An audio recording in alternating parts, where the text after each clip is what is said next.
Good evening, folks, and welcome here to Union County High School here in beautiful Liberty, Indiana, on this rainy, snowy, icy, sleety, slushy night that we have here.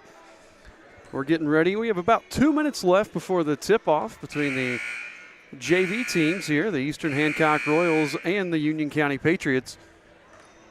We just a minute or two behind. We had a player who had a medical emergency during about 25 minutes ago, so they had to delay the start of warm-ups a little bit, but I think we'll get started just a minute or two behind schedule.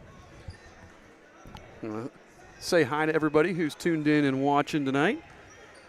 I hope you guys are about to enjoy a really good game. The Royals are coming off only their second loss of the season for the JV here. They fell to Wapahani last Friday night in a close one.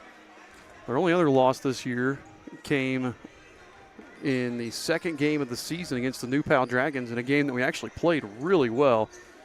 Just didn't quite have the firepower to put away that talented New Pal team. While we await the starting lineups, we're going to go ahead and take a quick commercial break and hear from some of our sponsors. Car owners, has your vehicle seen better days? Introducing Dents Automotive, your go-to solution for those unsightly dents and dings. Our expert technicians use state-of-the-art techniques to restore your car's beauty like magic. Whether it's a minor ding or a pesky dent, we've got you covered. With years of experience and a passion for perfection, we'll have your car looking like new in no time. Don't let dents cramp your style. Visit Dents Automotive today and drive away with a smile. Your car deserves the best.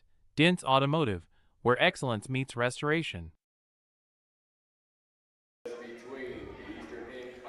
A big thank you to our friends at Dents Automotive for sponsoring. They always sponsor our pregame show that you'll see prior to the varsity matchup here tonight. They're going to go through all the non-starters as well. How do you feel on the going through everyone on the roster? I don't really care. I mean, I like it on the sectional. Yeah. They do that for the sectional. I like it because it kind of drags out the anticipation before a big game. That's true. I don't really feel strongly one way or the other. When I played in high school, they just announced starters, but that was also in a different century. So true. All right, so starters here will go for the Royals now. Number 1, a 5'5" freshman, Luke Lewis. Number 10, a 5'9" sophomore, Zach Stevens. Number 11, a 5'5" sophomore, Caleb Rutherford. Number 32, a 6-foot freshman, Gavin Jenkins. Number 43, the 6'3" junior, Ethan Carter.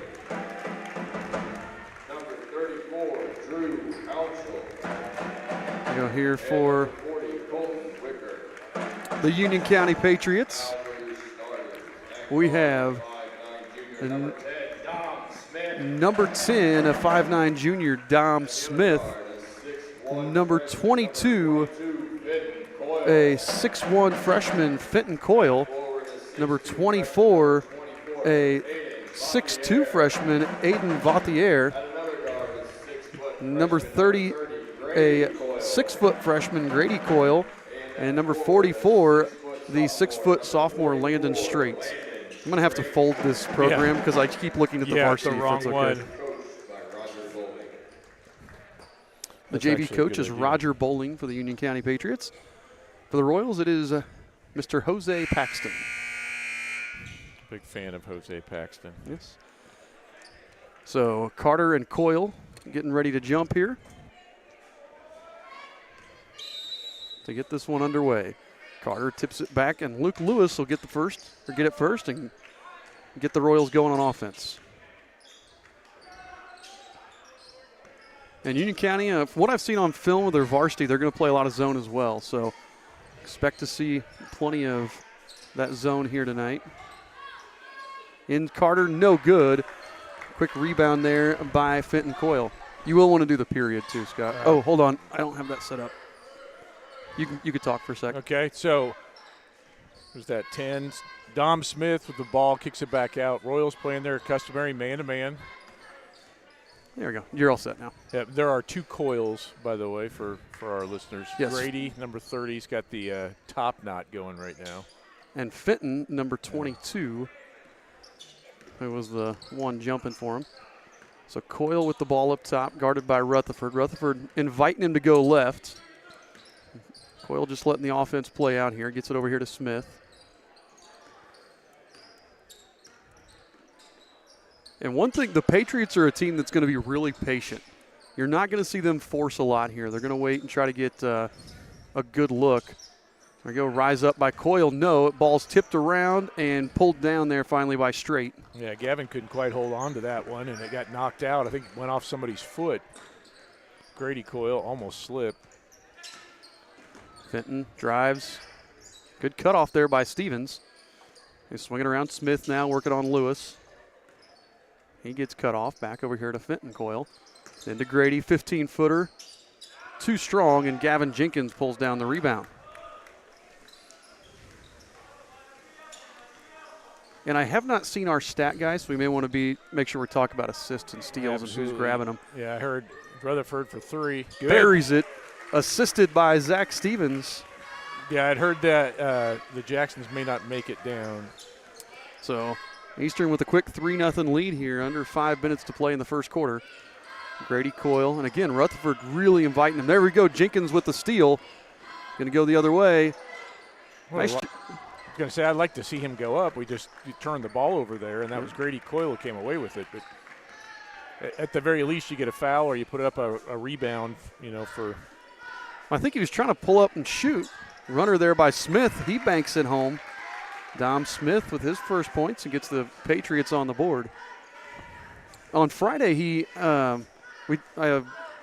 Barton and I talked about wanting to see him pull up there and jump, stop, and shoot, but then he forgot the shot part. Yeah. So Lewis over here to Stevens. Stevens back to Lewis. In the corner. Oh, nice ball movement. Carter's got to go up with that, though. Kick it back over to Lewis. Deep 3, no. Oh, good offensive rebound by Jenkins. Hey! Over to Carter for the and one.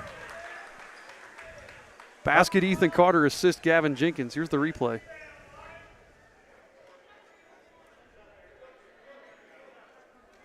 It was a really good pass. It was. So Ethan Carter with his first basket. Ethan doesn't score a lot, but makes his impact felt.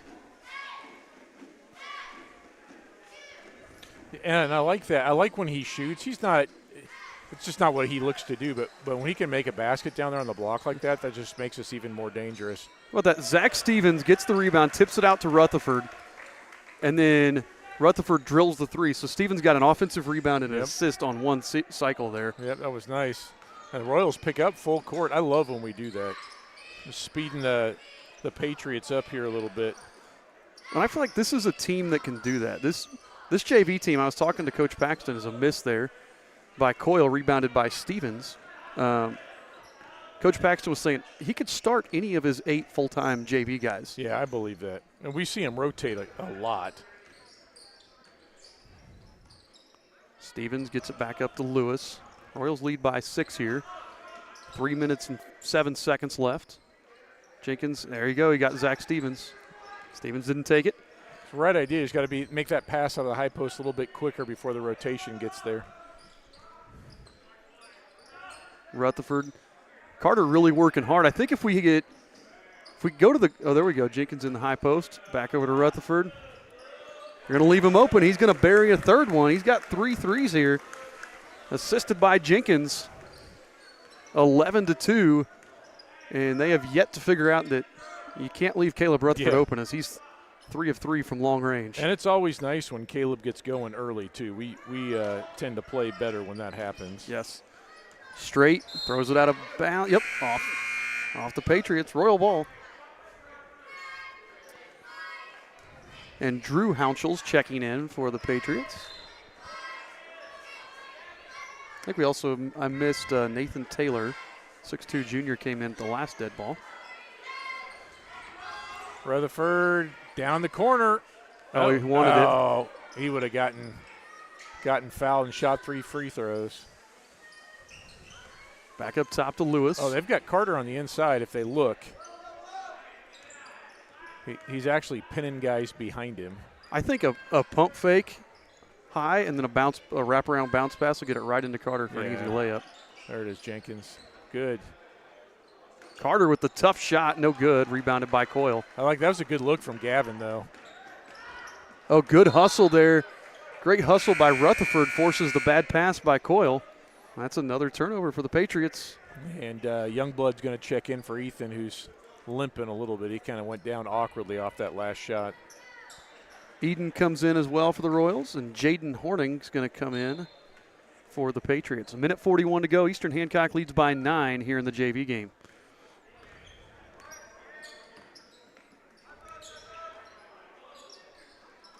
Bad pass by Youngblood.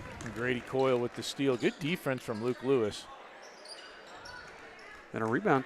I tell you what, they've got a couple decent looks and just can't finish anything. Oh! Hard. Oh, man, sorry, folks. Zach, I felt like hurt his head hit the ground. I know, that's what I thought. Hoping it was his hand. Yeah. That might have been his head. Let's not watch that again. Yeah, so let's say this. He's a Stevens, and they have hard heads. Yes. So, like his Uncle Terry. Shoo. Yeah, we're at the top of the bleachers behind our bench, and I could hear that pretty clearly over the headphones and everything else up here. That was yeah. It almost, I thought maybe it was a hand. You know how you smack your hand on the floor and it sounds really loud? That looked like his head. Now there are some who will say that will make Zach a smarter player, but he's going to come out and they're going to at least let him collect his wits. He's holding his hip, so maybe it was the hip that made the noise, I hope. But, geez. That was ugly. Like you said, he's got the Stevens toughness, though. Yeah. So, 10-point lead, 3 there. Air ball from Fenton Coyle is going to be out of bounds. It'll be Royal ball.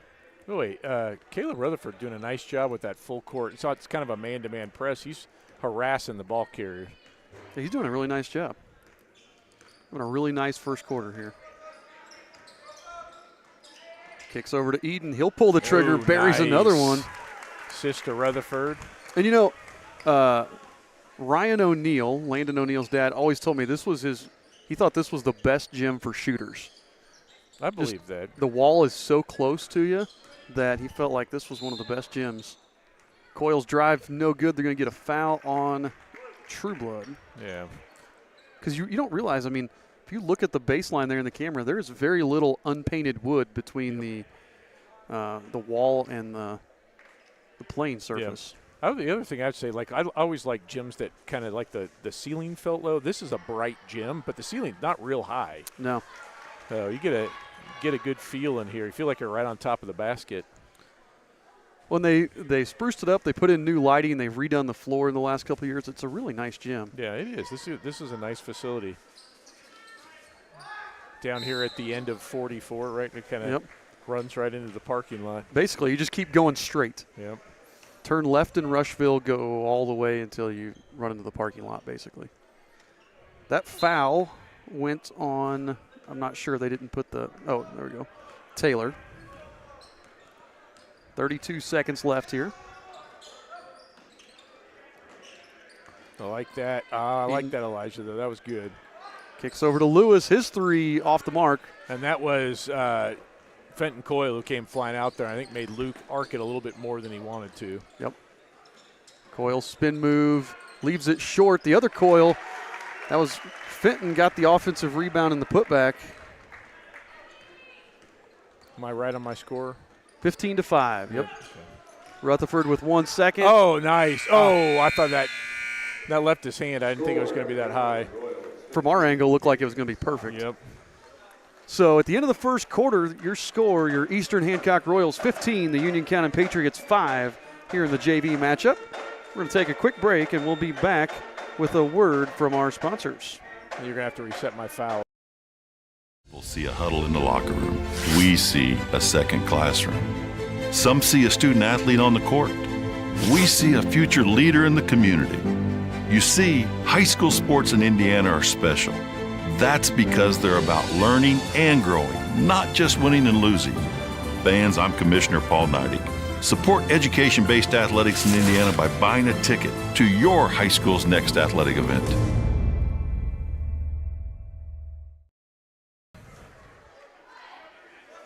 All right, we're back here. Again, Eastern Hancock with a quick 10-point lead courtesy of 4 threes from Rutherford and Eden.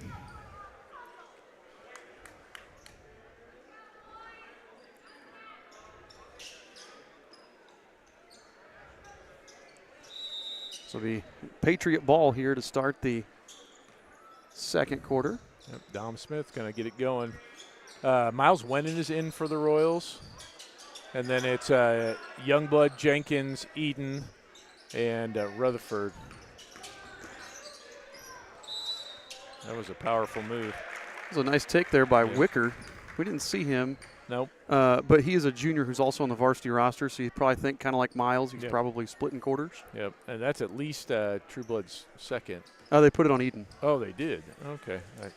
I thought it was on Trueblood as well, but almost got Elijah reaching in for Wicker. No good on the free throw. Second one coming here. Second free throw on the way. That one rattles in. Got his first point, and back to a single-digit lead now for the Royals. Caleb's running the point with Lewis on the bench. Eden gets the screen. Get it, nice play. That was a great look. Oh, just go through him, though. Yeah, trying to avoid the foul. I know. Aiden Valthier grabs the rebound and kind of disrupted Youngblood's shot. There's Wicker. Nice spin move by Wicker. Ooh. Yeah, that was that same move he did. This time he's just able to convert.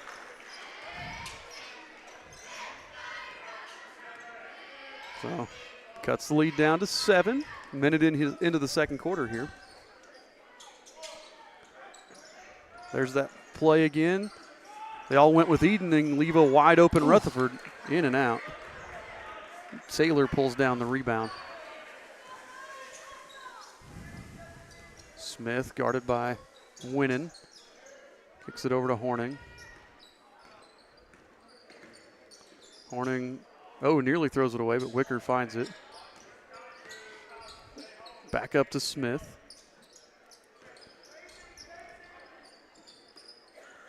Wicker guarded by Eden here. I think Wicker's dangerously close to carrying the ball. Yes.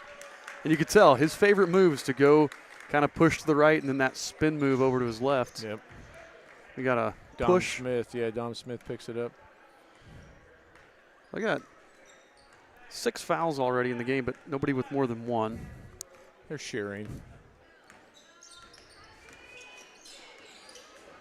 I think Eden could have gone to the basket if he turns the corner. Nice pass. Jenkins to Trueblood, and Trueblood gets his first points of the game. Yeah, that was some good, and that was a different kind of movement against the zone with the dribbling across the top. I like that. Wicker throws it away, trying to get it to Horning. That's their 5th turnover, to only our 2nd.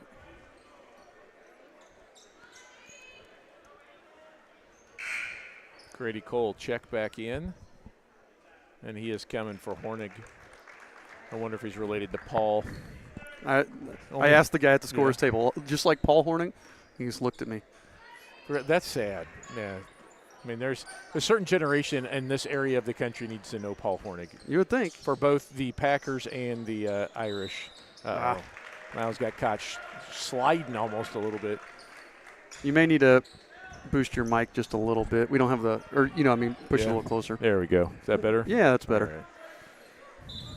So turnover. Here's that full court pressure from the Royals.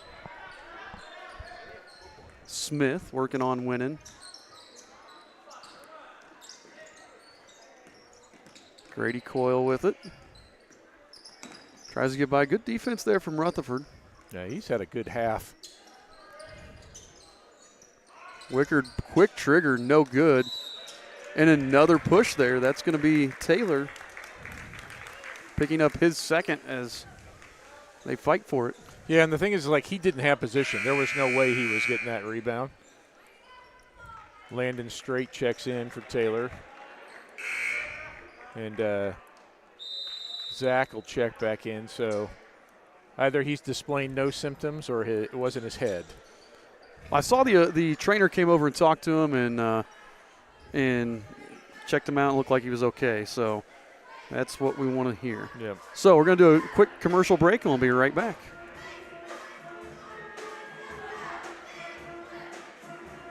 I'm Mason Gillis, sixth man for the Big Ten champion Purdue Boilermakers. 9-Star has blazing fast internet. A call to 9-Star for high-speed internet is a slam dunk.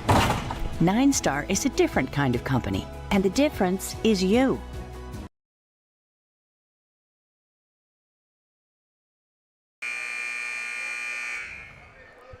All right, we're back now. Got some new 9-Star commercials starring with former Newcastle star Mason Gillis in them.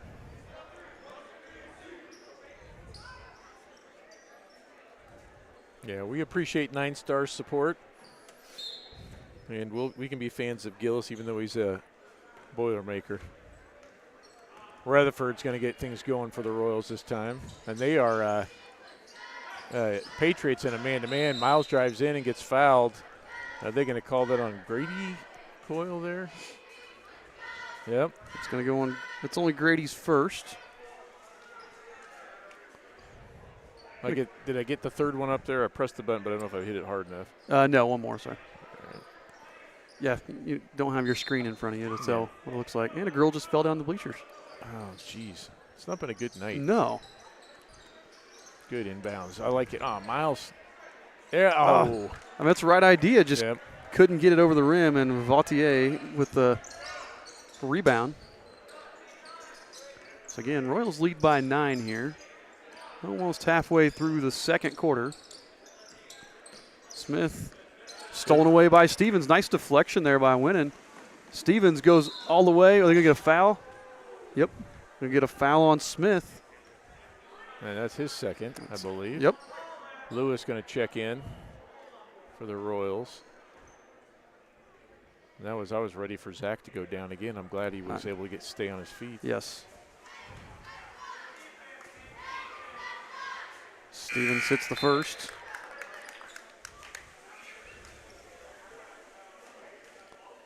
Rutherford's going to get a break. Nice job by Caleb to this point. Zach's second one is short. Oh, he nearly got his own rebound. I think he did that on purpose. I think he wanted to get a rebound because he knew exactly where that was going. All right. Eden picks up Wicker 3/4 of the way. Set over to Coyle. 3.5 minutes left here in the first half. Again, we're giving Smith that left hand. He just doesn't look confident enough with the way our defense is collapsing on the help side to go to the left. Yeah, our defense has been pretty good tonight. And we get a timeout by the Patriots. I thought he was going to call a travel. Maybe he didn't land on both feet, but a timeout instead. And with that, I have a full timeout, so we're going to take a break and hear from our friends at Dave's Express Care Car Wash. Car that sparkling clean shine it deserves. Look no further than Dave's Express Care Car Wash. Conveniently located at 1749 West Main Street in Greenfield, Dave's Express is your family-owned and operated car wash destination. Choose from our wide range of wash packages. And while your car gets pampered, you can indulge your taste buds at Dave's Express Grill. Have a bite of the world-famous Super Tenderloin Sandwich. Dave's Express Care Car Wash, where exceptional service meets unbeatable value. Experience the difference today.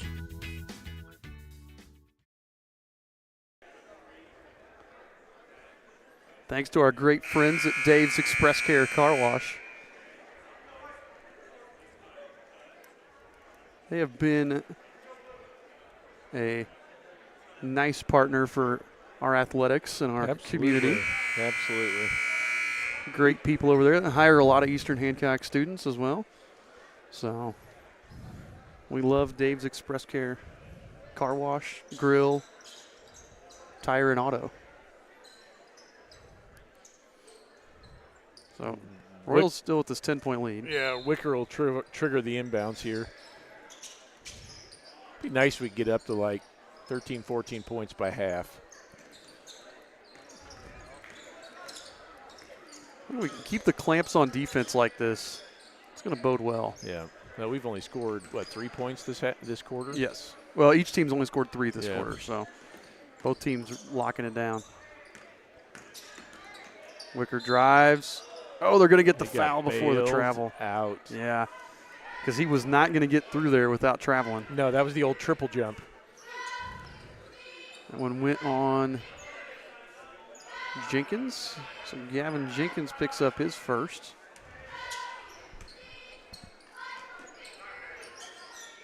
Get it into Horning. Yeah, Lewis right in his face. I like that. Oh, Uh-oh. Good job, Luke. By the way, the Union County uniforms, white with red letters, and then the Miami U. Oh, yeah. I think these were their varsity uniforms the last time I did a game from here. I kind of like that. I like the duo-colored nice job. U. Yep. Did that Brennan get the steal and pick No, up the foul? they said that the inbound pass bounced on the line, so Oh. it's a turnover. Well, that U does look sharp. They're red, white, and blue. That's classic school colors. I mean, if you're going to be the Patriots, that's got to be your first choice anyway. I don't think you could be the Patriots and not be red, white, and Well, blue. we were maroon and silver at my high school.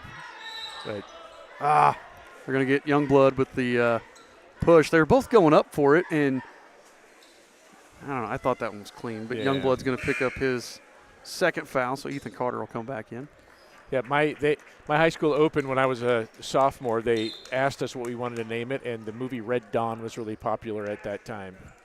They did not want us to call it Red Dawn High School. That would have been better. Yeah, would have been creative. We could have been the Wolverines. Lob in there. Good job. Oh, You know, I thought a good job. yeah, I think that was a good job.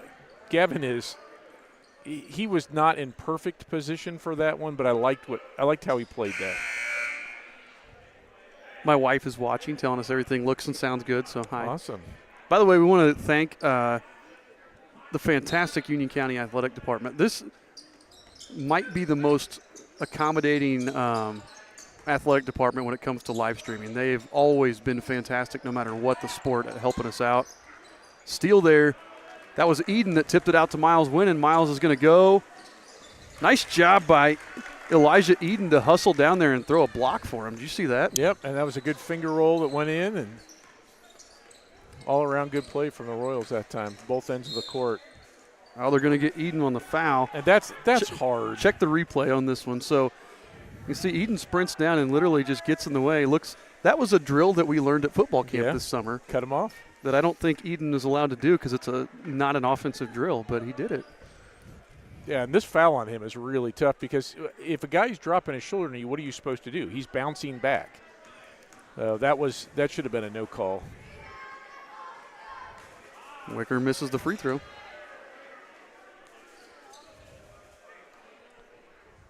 Yeah, Miles finished that really well, too.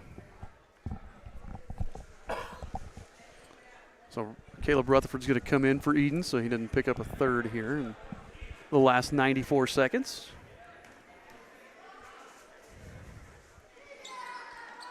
Wicker banks in the second.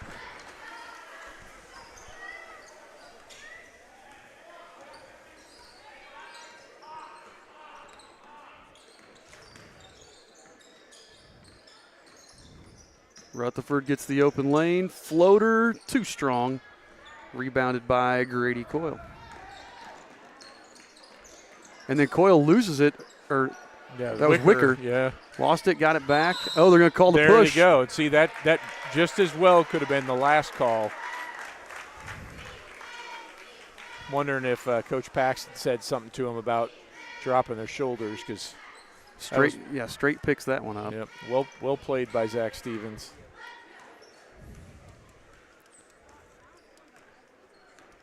No, we should have been shooting. Oh no, it's offensive foul. Yeah, my bad. 1 minute to play. Then now he's shooting. Now we're shooting a straight bodies Stevens. It's going to send Stevens back to the line for his 5th and 6th free throws of the night.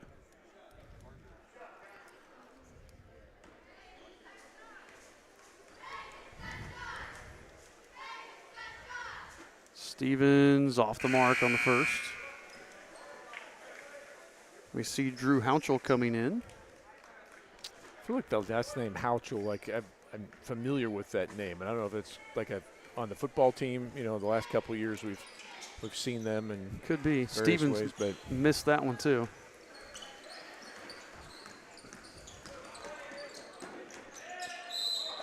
Oh, there's another one. That's another offensive foul.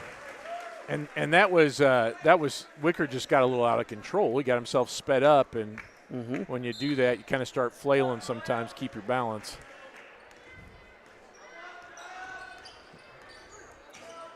Yeah, we played these guys in football 2 years ago. They were a tough, hard-nosed football team. Rutherford, 3 assisted by Lewis. Yeah, that's his 4th of the game, 1st of this quarter.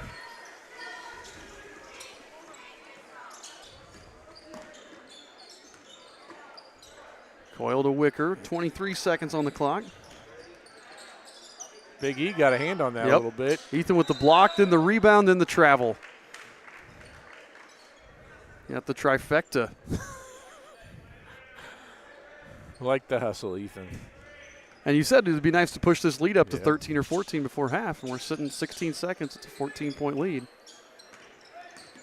Wicker drives, spin move, puts it up, no. And one of our guys got a piece of that one too, and then it went off Vautier. Yep. But then Hounchel with that block there, and that's going to give us more free throws with the foul on the rebound. So that's going to put us at Stevens again. Come on, Zach. Zach Stevens living at the line.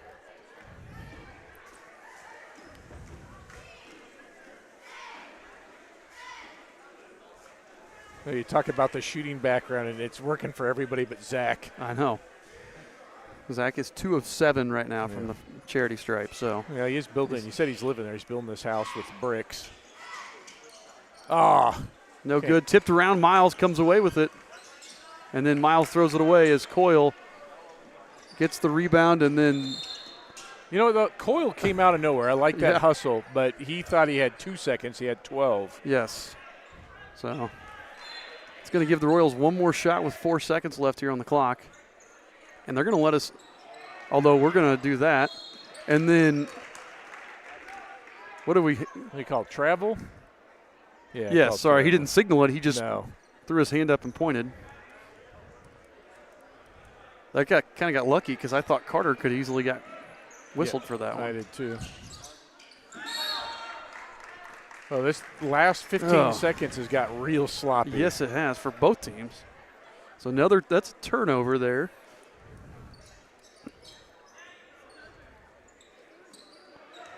And there, Coyle doesn't get the shot away.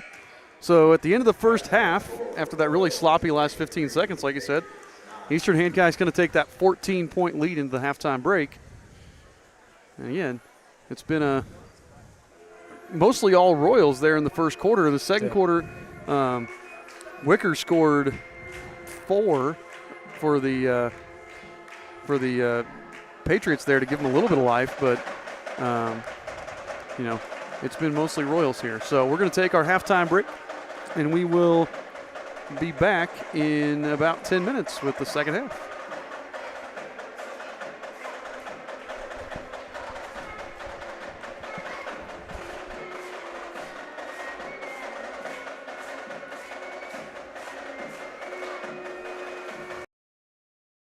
That sparkling clean shine it deserves. Look no further than Dave's Express Care Car Wash. Conveniently located at 1749 West Main Street in Greenfield, Dave's Express is your family-owned and operated car wash destination. Choose from our wide range of wash packages. And while your car gets pampered, you can indulge your taste buds at Dave's Express Grill. Have a bite of the world-famous Super Tenderloin Sandwich. Dave's Express Care Car Wash, where exceptional service meets unbeatable value. Experience the difference today. We all need to eat more vegetables, but we run into the same problems every time we go to eat them. Carrots and peas just have no flavor. Beans and Brussels sprouts have side effects that will send children running in fear. But there is one vegetable that everyone loves. It's corn. And when it comes to corn, there's only one name to trust: Paxton Farms. Paxton Farms sweet corn has been your go-to source of corn in Hancock County for years. So head on down and grab some, and when you think of corn, think Paxton Farms. I'm Mason Gillis, sixth man for the Big Ten champion Purdue Boilermakers. I know what a winning team looks like, and that includes hard work and dedication, just like the team at 9-Star Connect. 9-Star is a different kind of company, and the difference is you. It's time for the Commissioner's Corner, an exclusive weekly conversation about Indiana high school sports with the Commissioner of the IHSAA, Paul Neidig. Now for an up-to-the-minute report about what's happening in the constantly changing world of high school sports, here's Coach Bob Lovell with Commissioner Paul Neidig. It is your weekly conversation with the Commissioner. It's the Commissioner's Corner. I'm Brendan King, filling in for the Coach Bob Lovell. Welcoming on the busiest guy you know. That's the Commissioner of the IHSAA, Paul Neidig. Paul, great to be with you as always. And I know doing scoreboard updates on Indiana Sports Talk over the last few weeks, one fun thing that always pops up, county and holiday tournaments. You yourself, Paul, as a former player, playing in those where it's either multiple games in one day or you're going back and forth to the gym every single day. What do those mean to you? Well, I think it's really a great time of the year, Brendan. Coaches you for a moment you take away the school aspect, which is the most important thing that we do, but you take that out of the day to day for these student athletes, and it puts a coach in a gym with student athletes, and it gives them a chance to really work on the game over break. And I think that's what's really important for me. And we've seen. Basketball in Indiana is certainly in great shape, but we've seen the number of holiday tournaments across the state have jumped up to they're everywhere. I think I mapped out where I could have seen like 27 games if I would have stayed on it between the end of Christmas and New Year's. But when we went to 22-game schedule, we really saw an increase in the number of holiday tournaments. But it's just a great time of year. It's a chance to focus on family, friends, and basketball. Well, it's a community aspect, right? Because not only are the kids on break, likely the people in the community are on a holiday break from work, or at least a little bit, right? So it gives them a chance to catch a game. It does. It's just it's a more relaxed time for as we all try to make a living working, and it gives you a chance to have a few days off and go in the gym and watch your local high school team. I know guys that go out and they'll sit in the gym all day long and just watch game after game after game, just because. And I say guys, people. That's certainly there's a lot of women in this state that love this game too. But I see it's just a great time of year. Paul, coming up January the 21st, hard to believe it's already here, the 49th annual IHSAA Girls Basketball State Tournament Pairing Show. Bob Lovell, Greg Rakestraw will be there. Man, this always comes up quick, doesn't it? It does. And I was just with Assistant Commissioner Janie Elmer, who oversees girls basketball, just a few minutes ago, and she's in her office and got spreadsheets laid out across her desk, and she's working on what officials' assignments may be in the future. She's working on her communications to schools as far as operation of the tournament, and it's tournament central in her office today. And it has been all week, just getting ready to put on another IHSAA state tournament on the girls' side. Again, that's January 21st, the pairing show with Coach Lovell and Greg Rakestraw. I'm Brendan King here filling in for Coach on the Commissioner's Corner along with Paul Neidig. Paul, we were just talking off the air. Not only is the pairing show coming right up, so is wrestling season, and some changes coming to especially where wrestling is going to be held for the state championship, right? Yeah, the beginning of the tournament, as we walk through the sectionals, regional, and semi-state, they're going to look much like they have in the past, similar locations. But we did have to make a change due to a little thing called the NBA All-Star Game, and certainly, that event's just phenomenal, and it's great for our state and the city of Indianapolis, and our sponsors are our friends, Pacer Sports and Entertainment. came to us a while and said, "Hey, we want to be able to do this," and we didn't. We just got to looking and see. We just found a place to go wrestle a state championship, and we're going to do that this year in Evansville. And so we're going to go to Evansville, and we're going to have the whole state and let Evansville put their best foot forward, like Fort Wayne and other states or other communities have done over the years. And we've had to move tournaments, and I think Evansville, I know they're ready. It's my hometown. Right. That's a wrestling hotbed, and we got people that are already. I think a couple of them may be lined up outside the door waiting for that tournament here in about 6 weeks. It is going to be a hop-in time for sure. I'm Brendan King on the Commissioner's Corner with Paul Neidig. Paul, always appreciate the time. It's great to catch up with you, my friend. Thanks, Brendan. We'll see you in the gym somewhere. Thanks for listening to The Commissioner's Corner with IHSAA Commissioner Paul Neidig and Coach Bob Lovell. And thank you for your continued support of the high schools in your community. Not everyone can be a champion in high school sports, but everyone can be a champion of high school sports. That's right. Fans and parents can be champions. Coaches and officials, educators, and the media can all be champions of high school sports. I'm Paul Neidig, Commissioner of the IHSAA. And I'm Assistant Commissioner Janie Ulmer. Being a champion of high school sports is about so much more than winning and losing, setting records, or raising trophies. It's about supporting the mission of education-based athletics, preserving the opportunity for student athletes to grow and develop in the second classroom, and to protect high school sports for future generations to come. Champions of high school sports are just one of the many reasons that education-based athletics in Indiana are so special. And the easiest way to be a champion is by buying a ticket to your high school's athletic event. This is showing support. This is championing high school sports. This is your IHSAA. High-speed internet is integral to everyday life. It's really the foundation of what modern life is all about, trying to make our lives better here in Hancock County. 9-Star is a different kind of company, and the difference is you. In high school sports, there are some things more important than winning. Like helping student athletes build character, become better people, and prepare for life.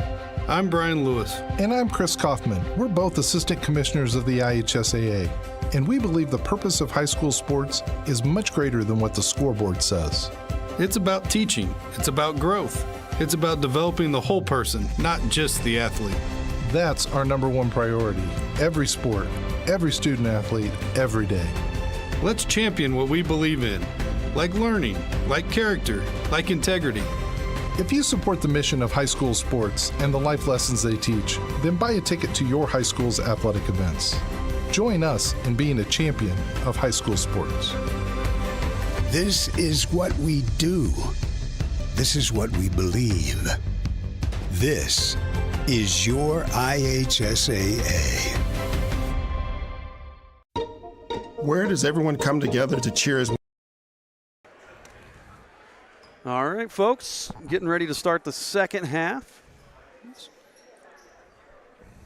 Let's fix one thing with the scoreboard. I hit a button and bumped it forward. It is not the fourth quarter, it's the third quarter. There we go. Yay.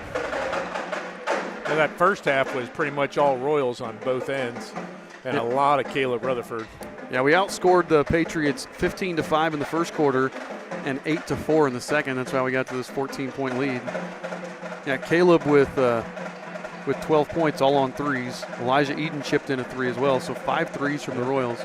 0. I think they've only attempted 1 for the Patriots. Yep. Zach Stevens throwing his body all over the place and at the free throw line a bunch too, kind of the other highlight there.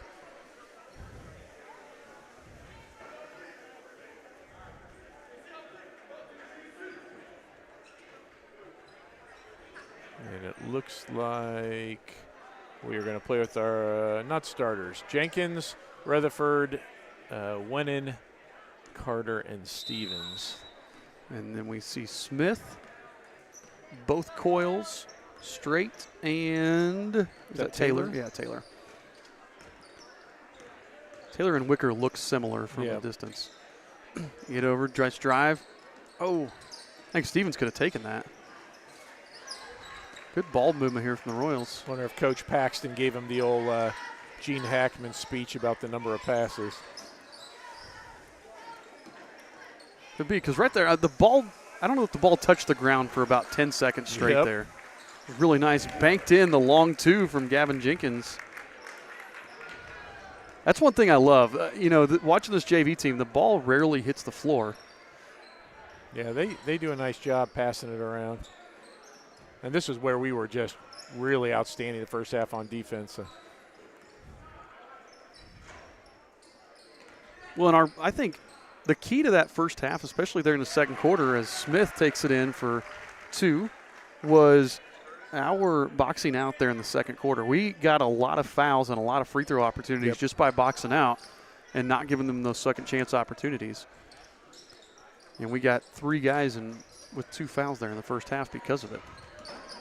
Went in there, they get the open look from Rutherford.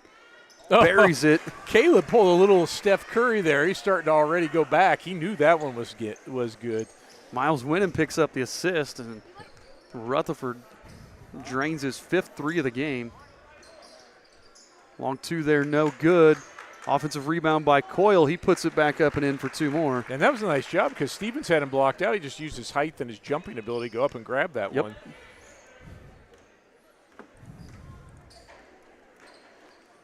Gavin Jenkins with it over to Carter. Back to Rutherford. Finds Winnan. Winnan gets the open look. I think he got a piece of that. Taylor did. They're going to say he didn't. Hey, it's Miles. They just don't know. He doesn't miss like that. And Miles doesn't typically airball threes. The official shaking his head at Coach Paxton like, nope, he didn't. Yeah. So in volleyball, if you think that there was a touch, you can send your captain over and talk and try to convince the line I don't judge. understand. What's that going to do? Oh, sorry, you came over to talk to me? Yes, let me change that I have call. actually seen it happen, though. I know, but it's Carter grabs that. Yeah, I don't know. It's such an odd, why would a ref suddenly be like, oh, thank you for that? So it's like the biathlon, right? 100-yard or whatever, several miles cross-country skiing and shooting. So it's play volleyball and then debate. Yeah. Right. So they're exercising their multiple skills. Nathan Taylor picked up that foul on Carter. But it just seems so odd to me with no replay or anything that the ref's going to change their call because a persuasive kid did it. No. And the other thing that's great is it's usually the coach calls the captain over, says, go say this. It's like the good steal middle by man. Jenkins. That should have been a foul. Yep. No good. Rebounded by Straight. And Straight's going to get the clear-out foul. Yep. Oh. They're going to – he can't decide. They're going to give it to Winnan. Straight, if you watch this garbage. replay. Yeah, that was garbage. Because Straight was getting frustrated with Miles. Yeah, watching the replay, I think the official missed that one. And the problem is that Paxton didn't call his captain over to go talk to the official. Yes. He's trying to do it on his own, and his breach of protocol right there. So do you get your smartest, most well-spoken kid to be your captain in volleyball? Oh yeah, that's what I think for us this year it was a lot of times it was Caitlin Lowe's or like Brooklyn Willis, both who are not afraid of public speaking. So we should have got when Lainey Lawrence was in school, get her to be your captain just for that. Drive there by Coyle, in and out. Rebound batted around and pulled down. It's going to be a jump ball. Houchel jumped in there. That jump ball is going to stay with the Patriots. I'll tell you what, this is a much more aggressive Patriot offensive set. They're really going at it, and they are crashing the boards hard.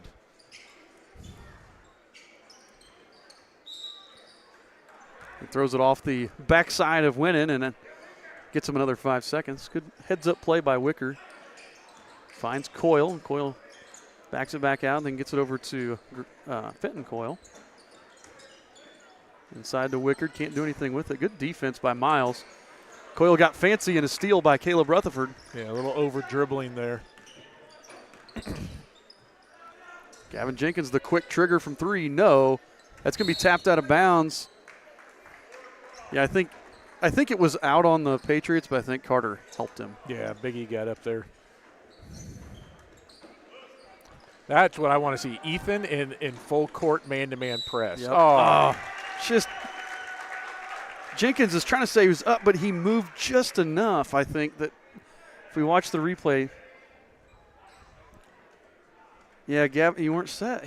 Gavin jumped with him, and that's how he got the foul. So that's going to be Grady Coyle, his first basket of the game. Now he's going to go to the line to try to finish the three-point play, and he does. And that's Gavin's third foul. Yep.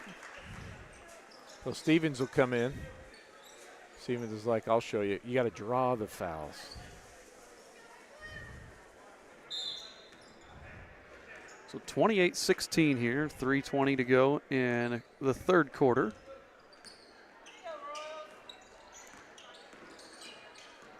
Luke Lewis gets it over there to Stevens. To Rutherford, nice pass into Stevens. Yeah. Oh, Zach, take that Oh, off. if he could have got that clean back out to Caleb, too, it would have been a wide open look. Miles drives, puts up the runner, no. And there's Grady Coyle with the strong rebound. I really like what we're doing offensively. We just got to get the ball to go through the hoop now. Fenton Coyle's going to drive, tries to get the contact, can't get the roll, but I think that was Lewis that got him on the arm. Yep, they're going to give Lewis his first foul. And this is all about them being aggressive and going to the basket. They're not settling for jump shots. Nope. Oh, they're not going to give him a shooting foul, though. They're going to say it was on the floor. Wow. I mean, if you're going to give him the foul, that was in the act of shooting. Horning came in there for the Patriots. And again, Wicker throws it off the legs. That one nearly didn't work for him, though. Yep. We get Miles to start jump up and down, kind of doing that sunburst thing with his arms and legs. Get it into Fenton Coyle. That one probably should have been a foul, but doesn't get it there, but gets the offensive rebound and the putback over the shorter Lewis. We're probably one bad possession away from a Coach Paxton timeout, too. Yeah. I mean, it's still a 10-point lead, but it feels like the momentum is shifting. They've outscored us 9-5 here in this quarter. Oh. Wow, they're calling everything. Yeah, Luke had the path to the basket, but Grady Coyle with the foul. Elijah Eden will check in. He'll replace Lewis. And the one thing with the way the Patriots are being aggressive, Eden gives you a little more size. With Lewis and Rutherford both on the floor, you've got two of your shorter players. Eden no good, rebounded by Winnan. Winnan takes it in. He's like, hey, that's what you guys are doing. That's what I'm going to do. So Miles Winnan gets fouled there by Taylor. That's Taylor's fourth. Yep, that's a heads-up play from Miles. And Miles Winnan will go to the line to shoot two.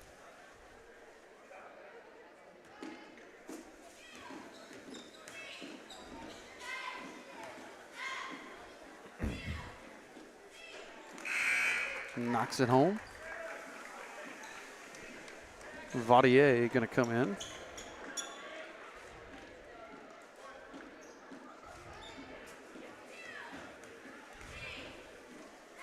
Second free throw. And they're going to get a lane violation even if he misses it. Coyle going to get the lane violation, so that's going to give Miles another free throw. We'll take it right now. Anything to help, right? Smith checks in now for the Patriots.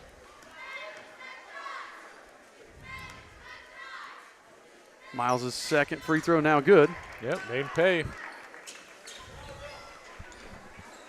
I was such a bad free throw shooter that if that happened to me, I was actually kind of disappointed that I had to shoot again. Like now they're going to see me miss all three instead of just two.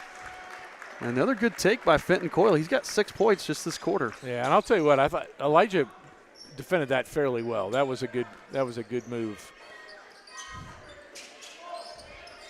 Carter over to Rutherford. Yeah, they're really working not to get Caleb any looks, too. Take it, Miles. Miles for three from the corner. No. Rebounded by Smith. He gets cut off. Good D there. Smith going to get a travel? Nope, going to get a foul. And I think that was one of those that looked like a foul, but I think Zach had the ball. So Zach Stevens picks up his first. And it feels like there's been so many fouls called this quarter, but still nobody in the bonus yet. Nope. So we get a timeout here from the Patriots, 30-second timeout. We're going to take that and hear from our friends at NASA.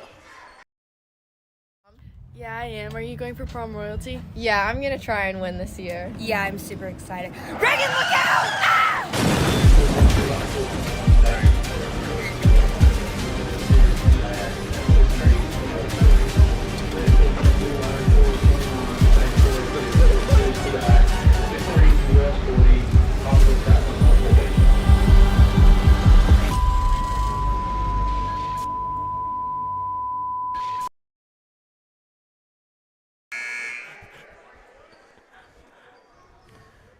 A 1 minute, 27 seconds left here in the third quarter of this JV game. Union County ball, they trail by 10. The ace. Oh, dangerous pass, but Patriots do retain. They're very fortunate. None of our guys were all playing good face guarding defense. So that was. Can't get it inside. Carter denying everything going in. There we get the travel. Shuffle of feet. A lot of kids like that move, but you got to put the ball on the floor before you skip your feet. You got 90 people watching. That's good numbers for a JV game. Absolutely. Miles winning on the wing. Gets the screen from Carter. Kicks over. Open look from Rutherford. In and out. Rebounded by Wicker, and then Carter with the foul. It's going to put Wicker on the line. That's our fifth, so Wicker's going to shoot two.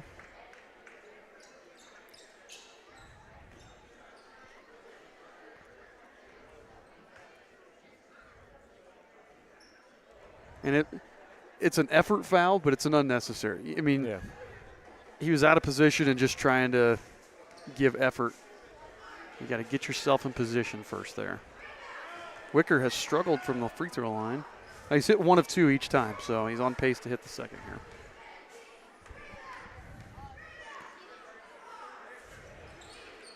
Nope. Tipped around. That was pulled down there by Vaudier. Yep, we let him go. Thought it was going to go out of bounds. He got it in the corner and was able to throw it to one of his teammates. Coyle up and over. Eden, no good. Tipped up, tipped around. Coyle comes away with it again, kicks it to Vaudier, and they kick it back out with 40 seconds. Waiting for Eden to get irritated with Coyle doing that and just go up and swat it, because I know he can get up there. Coyle thought about the three. Now he's going to drive, gets around Eden, puts up the runner, in and out, rebounded by Miles Winnan. 21 seconds left here.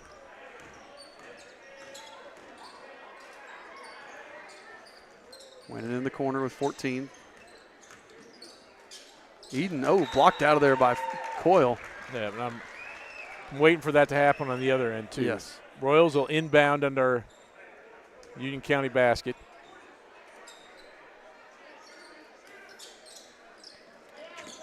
Winning with 6 on the clock. Step back three, off the mark. Carter with the rebound. And there's that. That's why you don't get angry with him for the hustle. Oh, that would have gone, too, or would have counted, I should say. So good hustle there, Ethan Carter with that offensive rebound, but the Patriots kind of chip into the lead a little bit. We kept them at arm's length, but they did chip away for a little bit. So we're going to go and hear from our friends at 9 Star now. I live in a rural area and I am an electric and internet customer. One day I received a check in the mail and I didn't really realize what it was for. Something that I really didn't realize, that I was getting money back for the services that they give to me, which is nice. Being local, you don't really see that from bigger companies. 9 Star is different than others. 9 Star is a different kind of company, and the difference is you.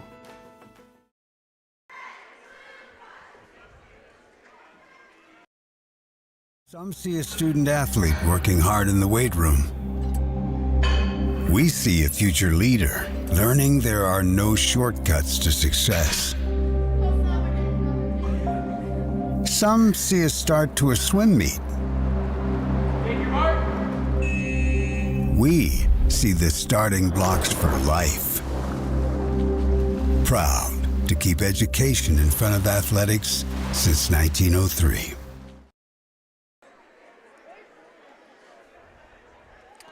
All right. Last quarter of the JV game here. Eastern Hancock with the 10-point lead and the ball. They have Rutherford, Jenkins, Winnan, Carter, and Stevens on the floor.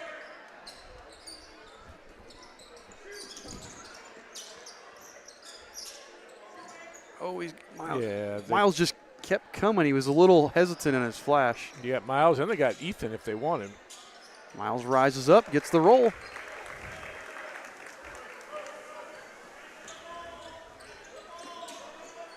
Smith with the crossover, gets stuck in the corner, gets it back out to Wicker. Wicker kicks it out. Smith with the three off the mark. Nice job. That was a nice rebound by Winnan.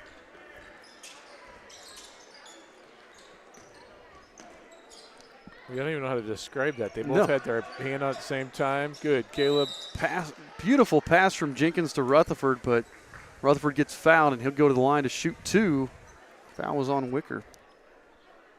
Yeah, I don't know. It was like both of them had one hand on it, and Miles was like, I'm going to just take it. Yep. I don't even know how to describe it.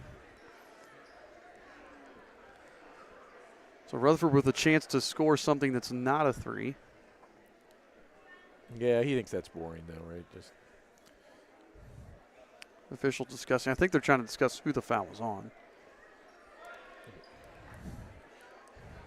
We tell them, hey, we've got a replay. I didn't hit the replay button. Then we tell them, hey, get your phone out, call up the live stream. You can see.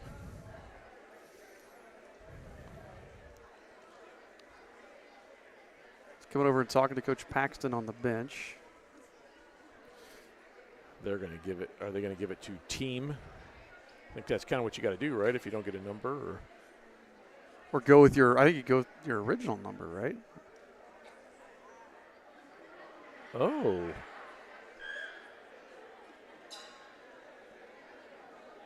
Are they calling it intentional? I don't know what happened here. I'm going to take my headset off and try to hear. No, I'm not, because he's not going to talk. I'm not sure what happened, but Caleb Rutherford's shooting all by himself now. They didn't signal a T. No. But he just said something about three. The one he just held up three fingers like he's going to get 3 free throws. But it wasn't a – oh, you know what? There probably was a T because he would have got the 2 for the shot because it was like from the box. Yeah. You know. And then 1 – well, now he's shooting 4. This is his 4th. Well, he would – you get 2 at the Tech. Oh, okay, there you go. So, yep, their ball. I don't know what the Tech was. Somebody must have made a complaint about that foul. Yeah. Possibly said a word or because I never even saw the refs signal a Tech. In soccer, they call it dissent. You can get in trouble for dissent. I think in America, if we got in trouble for dissent, we wouldn't have any coaches or players anymore. No. Especially – oh! Carter got the rebound but couldn't get the basket. Wicker with the foul again. How would Coach Bechtel do if he got yellow cards every time he dissented? I was thinking of some of our football coaches, like Coach Klink. Those of you that know talk Coach to the refs, he said. He just tries to help out guys. That's true. Or our good friend Coach Schultz. He dissented with the refs quite often. Yes, he did. We miss Clayton. Best part about Clayton, though, he would dissent and then put his arm around him. Yes. And even if the ref didn't know him, he would, out of fear, just acquiesce. Carter misses them both, rebounded by Coyle there. So Eastern Hancock with a 5-point lead thanks to those 3 free throws from Rutherford. 3 on the way, air ball, rebounded by Smith. He puts it back in for 2. Yeah, we got caught ball watching and not putting a body on a guy. 35-22 Royals. Stevens on the right wing, gets it over to Rutherford. He's going to pull the trigger again. Just off. One goes out of bounds. Cheerleaders didn't. Miles probably would have gone for it, but the Yes. cheerleaders didn't get out of the way, and I No. don't think he wanted to. They just take watched any of it them out. come at them instead of ducking. Yeah. So, Patriot ball, 5:25 to go. Thinking they must not have been too intimidated by Miles. If it had been Carter coming, maybe they'd have moved. He's a Yeah. little bit bigger. Smith lost the handle, steal by Winnan, and then Zach Stevens fell down in front of Miles. Got to watch this on the replay because Miles gets the steal. Oh, Zach got tripped. Zach tripped over Wicker's foot, and then Miles tripped over him. So Miles with the steal, then the turnover.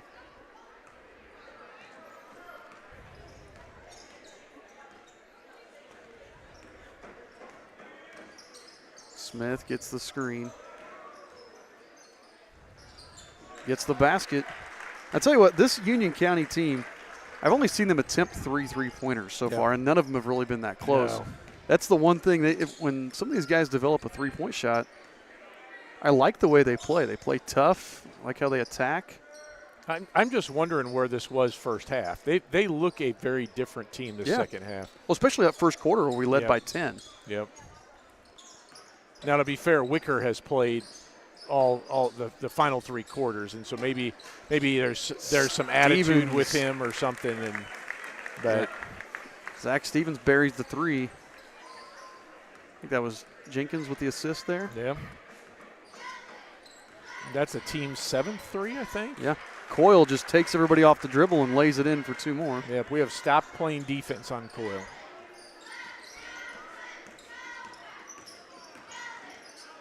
Good pass. Youngblood can't convert. Oh, they're going to call Youngblood with the foul, too. So Brennan Trueblood picks up a foul. Eden checks in for Winnan, and Winnan doing a really nice job this half.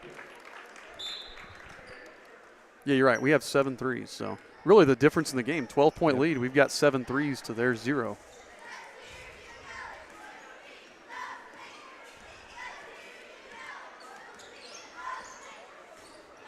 Coyle dishes corner, Horning for 3, no. Tipped out. Stevens with the with the defensive rebound.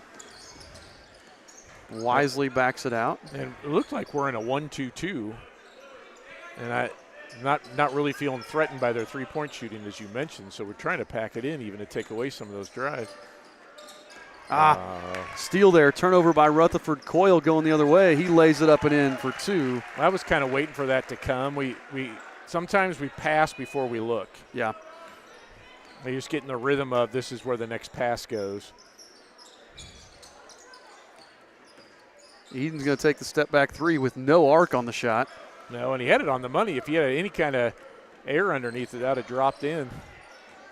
And right now we are not playing defense. We're just reaching. Yep. That was an ugly sequence there defensively for the Royals. I think Coach Paxton's probably getting ready to call a timeout because just drive in, offensive rebound there from and Straight. There's your timeout. We'll see if we come out playing man-to-man again. So good take there. Smith couldn't finish. Straight's, though, going to go to the line.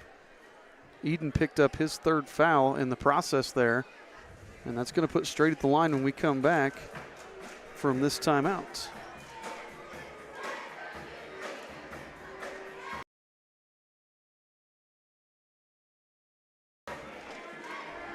Maybe.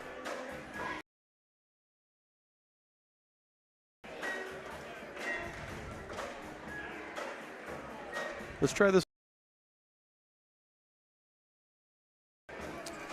Well, all of our commercials have suddenly stopped working. Yeah, they are not one to cooperate now. They are not. So, I'm not sure what's going on there. So, we won't take a break.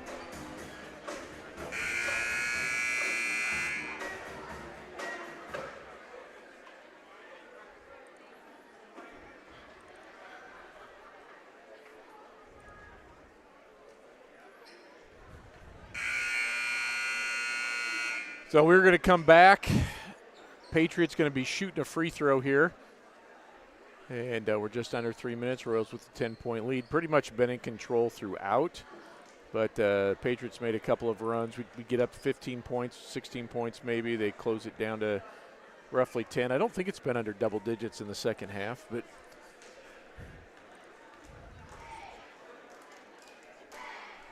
Straight's first free throw, no good. Yep.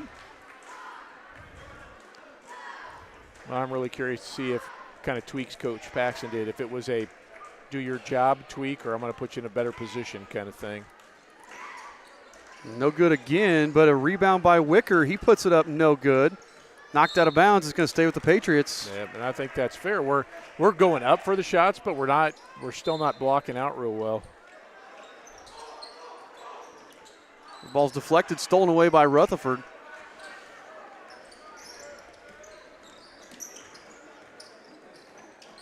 Oh, nearly stolen away again. Jenkins. Oh, they're going to call the push on Straight. I think Straight got Jenkins' leg. Yeah, I think you're right. Which is why he slipped and went out of bounds.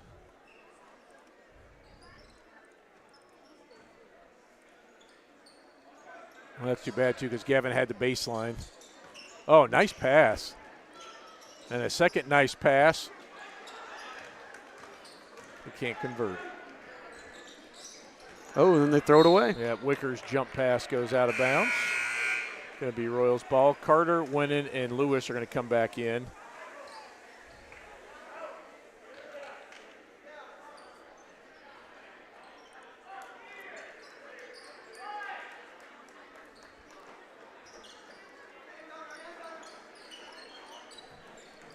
Well, they're going to let Lewis go without even being challenged. He gets it over to Stevens on the left wing. And this is your, it's not hold it mode, but it's make sure you get a good look. Yeah. A three's not, I mean, you're up 10. It's not like a three's a bad shot here as long as it's an open three. Or that runner from Lewis, not a bad look. No, I like that. Good job, Yep. E. Drew the foul. Ethan Carter with the rebound, fouled by Coyle. Now, he should be shooting. That's 5 fouls, so that's Yep. going to put Carter at the line to shoot a pair. He is 0 for 3 on the night, so let's hit one here, Ethan.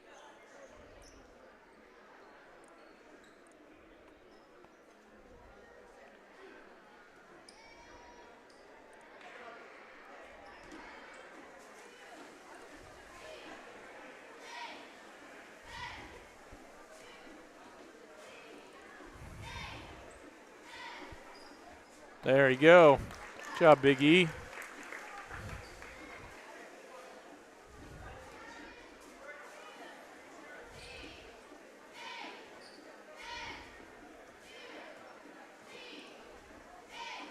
And second one banks in. Ethan makes 2 big free throws when it really matters, as we're right about 2 minutes. Taylor going to check back in.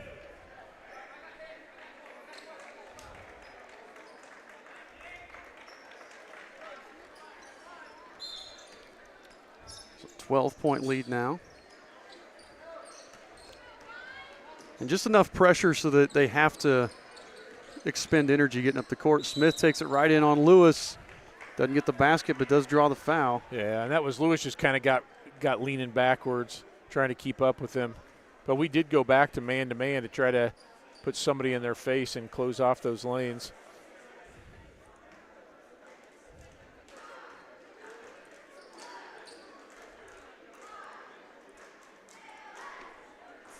Smith's first shot, no good. He'll step the line for his second. Royals with the 12-point lead. Only 3 team fouls. Second one will fall for Smith. 11-point lead now. And here comes the pressure. We got to remember we don't have to speed up our offense, though. Yep, just play smart. I like that.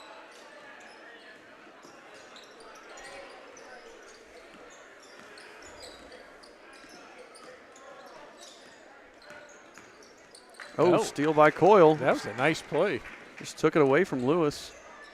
Step back 3, nearly banks it in, but Lewis with the rebound.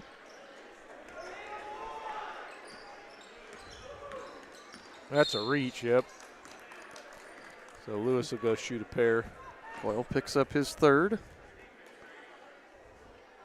Lewis has not scored, so this will be his first opportunity to score tonight. Yeah, and I think if Coyle would have gone with the other arm, he may have gotten away with it. At least not got called as a foul. I don't know if he would have got the steal or not, but going right across the body. First one bounces off the side of the rim.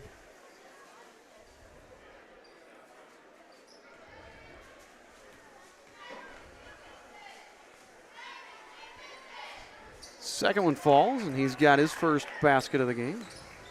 41-29 Royals here in the JV game. Grady Coyle working on Rutherford. This is where that lack of three-point shooting can really hurt him, although we don't want to give him chances to go to the line. You don't want to let him score with the clock stopped. So that foul goes on Carter. I think we gotta do a live stream. All we do is speak in basketball cliches. We could do that. Have the listeners send in their favorite cliche, and then just speak in those. Yeah. Maybe throw in some Bull Durham ones too. Sometimes you win, sometimes you lose, sometimes it rains. Oh, good job, Miles. Miles, though, gets the rebound, then turns it over. Coyle lays it in for two more. Yep, and it's under 10 for the first time since the early part of the second quarter. I guess the first quarter. And that's the second time Coyle's picked the guy's pocket from behind like that, too. And we got Taylor just picked up his fifth. He got his hands on Rutherford. That's going to send Rutherford to the line to shoot two more. Right, and that's one of our guys we want on the line. Absolutely. But Taylor will have to come out. Caleb will shoot a pair. Straight will come back in.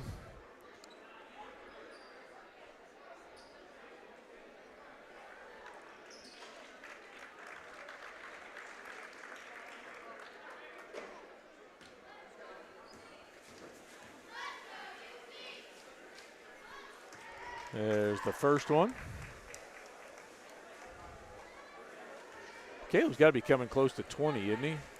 Yeah, I'll tell you here in just a sec. Yeah, got the second. I know he's got at least 3 free throws. I couldn't remember if he made the other one. Oh, he made 3, didn't he, then? So 5 there. Yeah, so he's got 20 on the nose. Coyle leaves it short. Rutherford with the rebound. I think he's got the he's kind of got the Steve Alford championship. Oh, that should have been over and back. Yep. But they poke it away from Lewis there. I think in that 87 championship game, Alford had seven threes and a pair of free throws or something, or did he have a layup? I forget now, but it was almost all 3 points. Well, I guess that was before your time. Yeah. Lewis gets the steal, then gets fouled by Coyle. Grady Coyle's fourth. That's going to send Lewis back to the line. Yeah, it was 2 years before I was born, sadly. John, if you're watching / listening, help me out. I don't remember, but I think that was the first NCAA championship that had the three-point line in it, 87. Mm-hmm. That I know, yes. Yep, everybody remembers the Keith Smart shot, which is iconic, but Alford owned that game. Lewis hits that one. 44-32 with 20 seconds left. Do we have everybody on the scoreboard that played? Maybe not True Blood? True Blood make it? True Blood made a layup. Okay. Lewis no good. Miles is going to pick up a foul. And they'll shoot now. That's going to send straight to the line to shoot two more.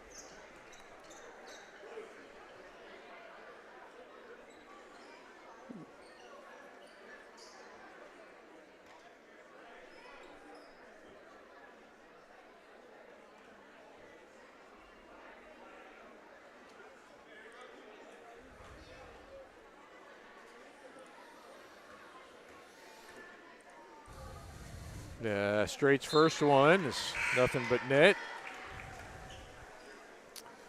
Jenkins, Youngblood, and Eden will come back in for Stevens, Winnan, and Carter. We got jersey night for the student body section. I saw the cheerleaders all wearing jerseys. I was wondering. I'm just waiting for somebody to have a Jackie Moon or a Bobby Boucher jersey. Second one is good from Straight. Leads back down to 10, 19.7. And they pulled the pressure back. They didn't want Luke to have it, but they're all right with Caleb. Yeah, you know. Let the kid with 20 have the ball. Caleb getting dangerously close to stepping on that half-court line. But yeah, and he's got to make some sort of move, too, at that 5-second count. They were guarding him. He gets it over to Eden, who will dribble it out. And so the final score, your Eastern Hancock Royals 44, your Union County Patriots 34. Eastern Hancock moves to 8-2 on this season, so really having a nice year for Coach Paxton's crew. Yeah, that was a well-played game for the most part. Yep. So a good win there for the Royals. Quick rundown on scoring. We had Rutherford had led the way. He led all scorers with 20. Luke Lewis had 2. Zach Stevens had 5. Miles Winnan with 6. Brennan Trueblood with 2. Elijah Eden with 3. Gavin Jenkins with 2. Ethan Carter with 4. For the Union County Patriots, Smith had 9. Taylor did not score. Houchel did not play. Fenton Coyle had 9. Vautier did not score. Grady Coyle had a big fourth quarter there. 2, 4, 6, 7. He had 10 total. Horning did not score. Houchel did not score. And then Wicker had 4. All of his points coming there in the second quarter. Wow. Straight rounded it out with 2.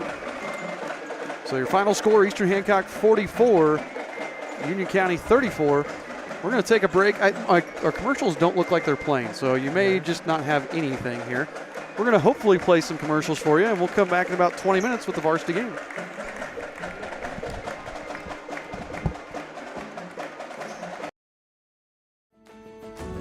One thing I love about 9 Star is seeing how much this cooperative gives back to our community. They are always sponsoring and supporting our youth organizations. This is a huge part of our community and makes it a great place where we live. Encourage everybody to realize what an asset this 9 Star cooperative is. They give back and they have so much to offer. 9 Star is a different kind of company, and the difference is you. Discover the taste of summer at Paxton Farm Sweet Corn. Located just north of Maxwell, 2 miles west of State Road 9 on 600 North. Our sweet corn is handpicked, bringing sunshine to every bite. But that's not all. Capture picturesque memories in our fields of vibrant sunflowers, perfect for photos. Bring the joy of Paxton Farm Sweet Corn to your summer gatherings. Visit us today and experience the sweetness that keeps people coming back for more. Find us on Facebook, Paxton Farm Sweet Corn. Paxton Farm Sweet Corn, the sweetest taste of summer. Some people see a huddle in the locker room. We see a second classroom. Some see a student athlete on the court. We see a future leader in the community. You see, high school sports in Indiana are special. That's because they're about learning and growing, not just winning and losing. Fans, I'm Commissioner Paul Neidig. Support education-based athletics in Indiana by buying a ticket to your high school's next athletic event.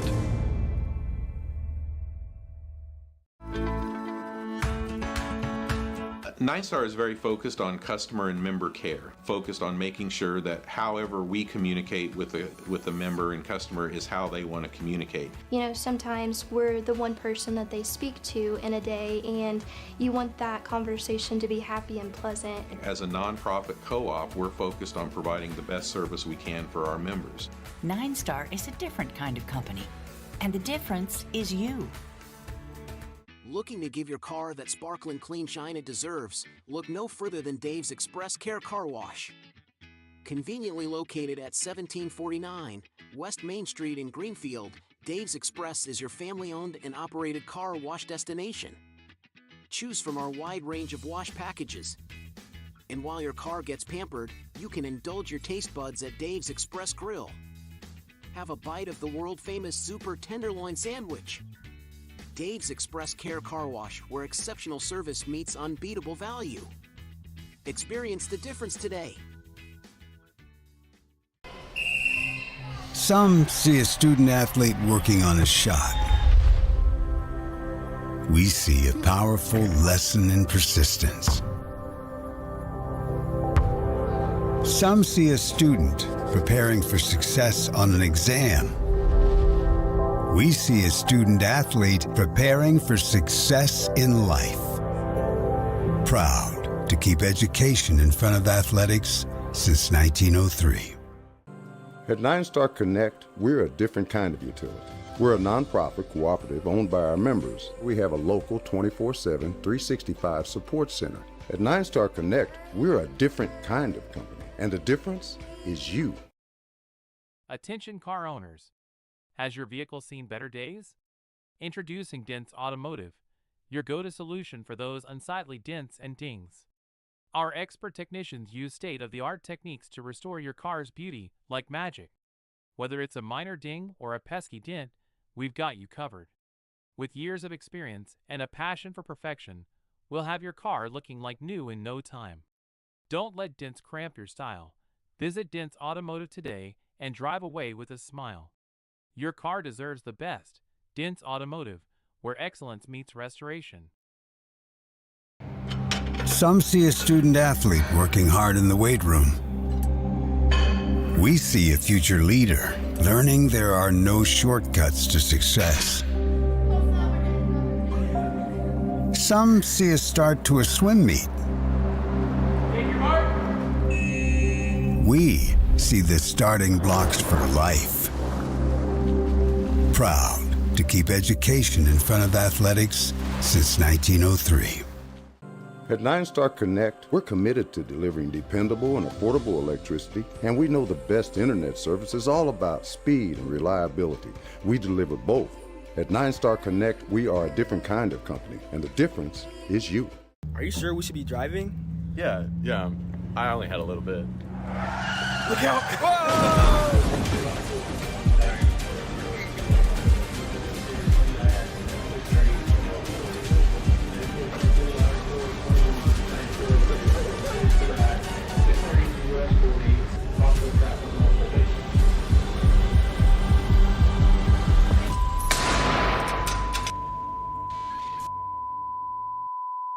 Becoming a licensed sports official is a great way to make a positive difference in the community and support the over 160,000 Indiana student athletes that participate across 22 IHSAA sports. Sports officiating allows you to stay connected to the game, become a role model for our young student athletes, earn extra money, and support the patrons and communities of our IHSAA member schools. To learn more about becoming a licensed IHSAA official, log on to ihsaa.org/officials today. When moving into a new home, we ask ourselves questions like, who is the best internet provider in town? Well, have you considered locally owned 9-Star Connect? We've become the fastest, most reliable, and dedicated fiber-to-the-home internet company in central Indiana. Our internet packages have been modified, and we are changing speeds at a more competitive price. So give us a look. Visit us at 9starconnect.com. 9-Star is a different kind of company, and the difference is you. This is your IHSAA. This is your state. This is your high school. This is your athletic association. Fans, I'm IHSA Commissioner Paul Neidig, and we're here to make sure that all of this remains yours. This is your state. This is your community. This is your IHSAA. I live in a rural area and I am an electric and internet customer. One day I received a check in the mail and I didn't really realize what it was for. Something that I really didn't realize, that I was getting money back for the services that they give to me, which is nice. Being local, you don't really see that from bigger companies. 9-Star is different than others. 9-Star is a different kind of company, and the difference is you.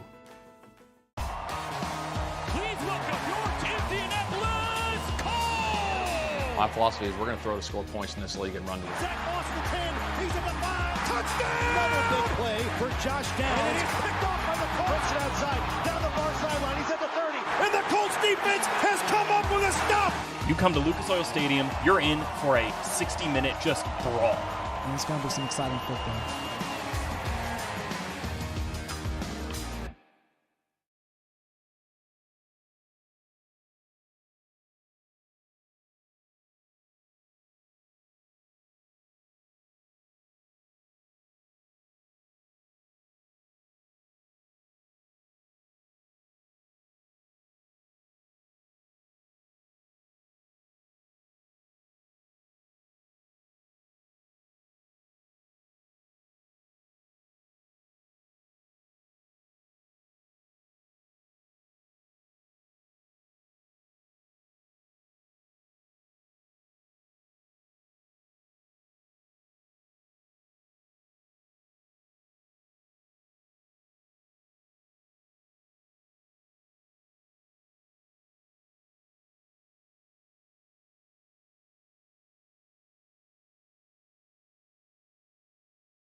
All right, folks, good evening and welcome here to Union County High School, home of the Patriots here in beautiful Liberty, Indiana, as the Eastern Hancock Royals travel on the road tonight to take on these aforementioned Patriots.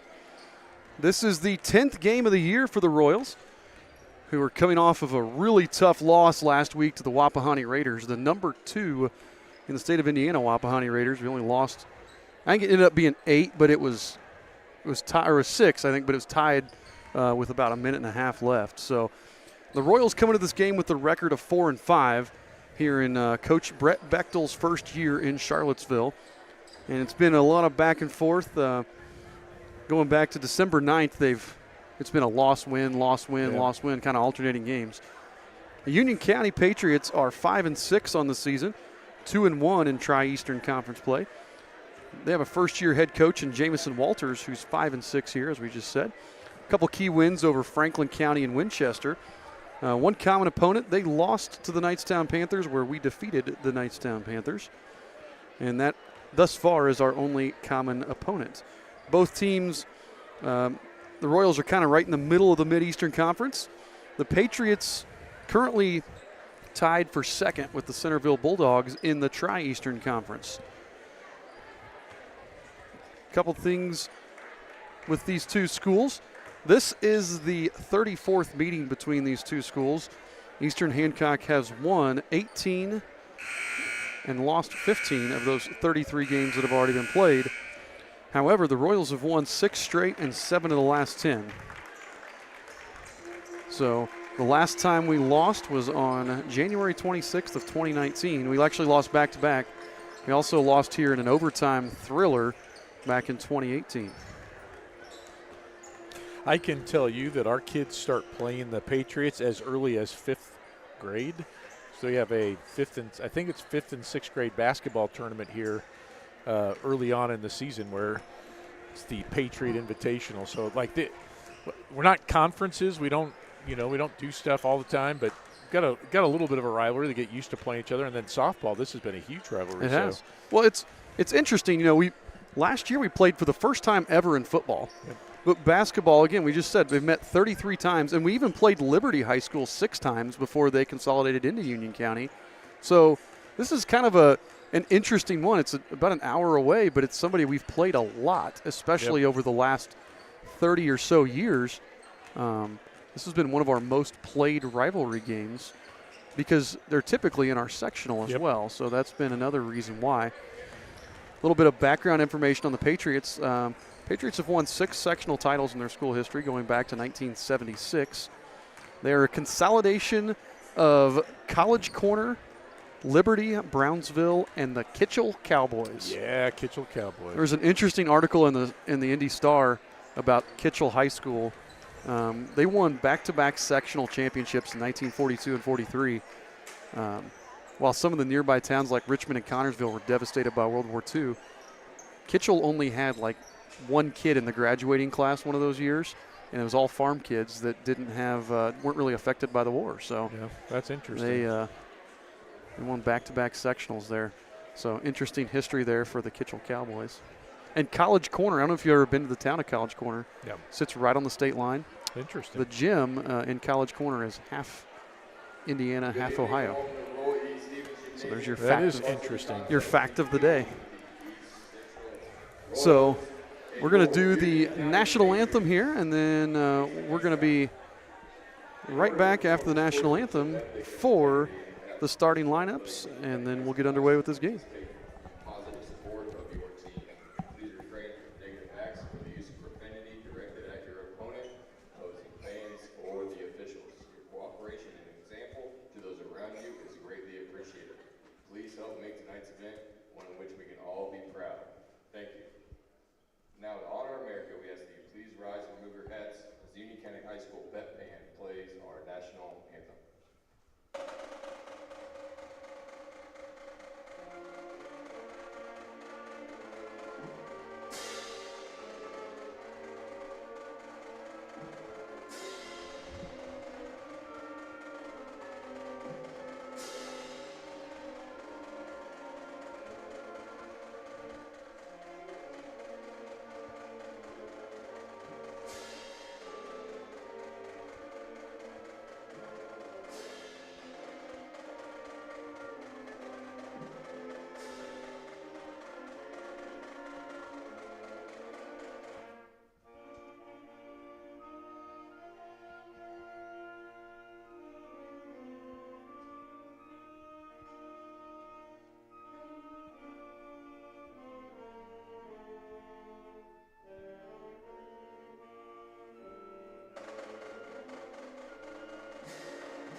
All right, national anthem on the way.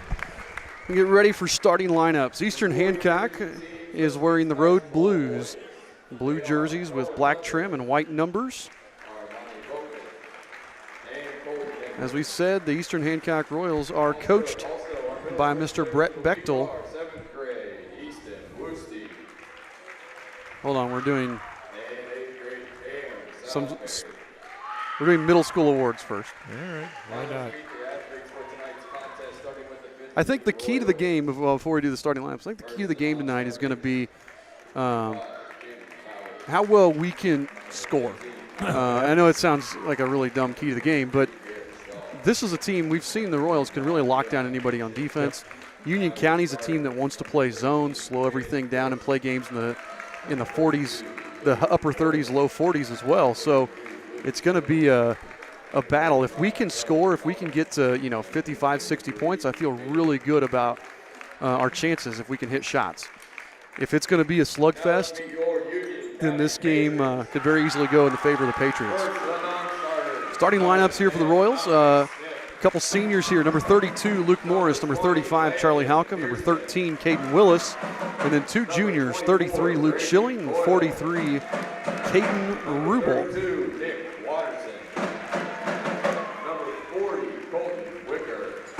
Union County will be wearing the white jerseys with red trim and blue numbers.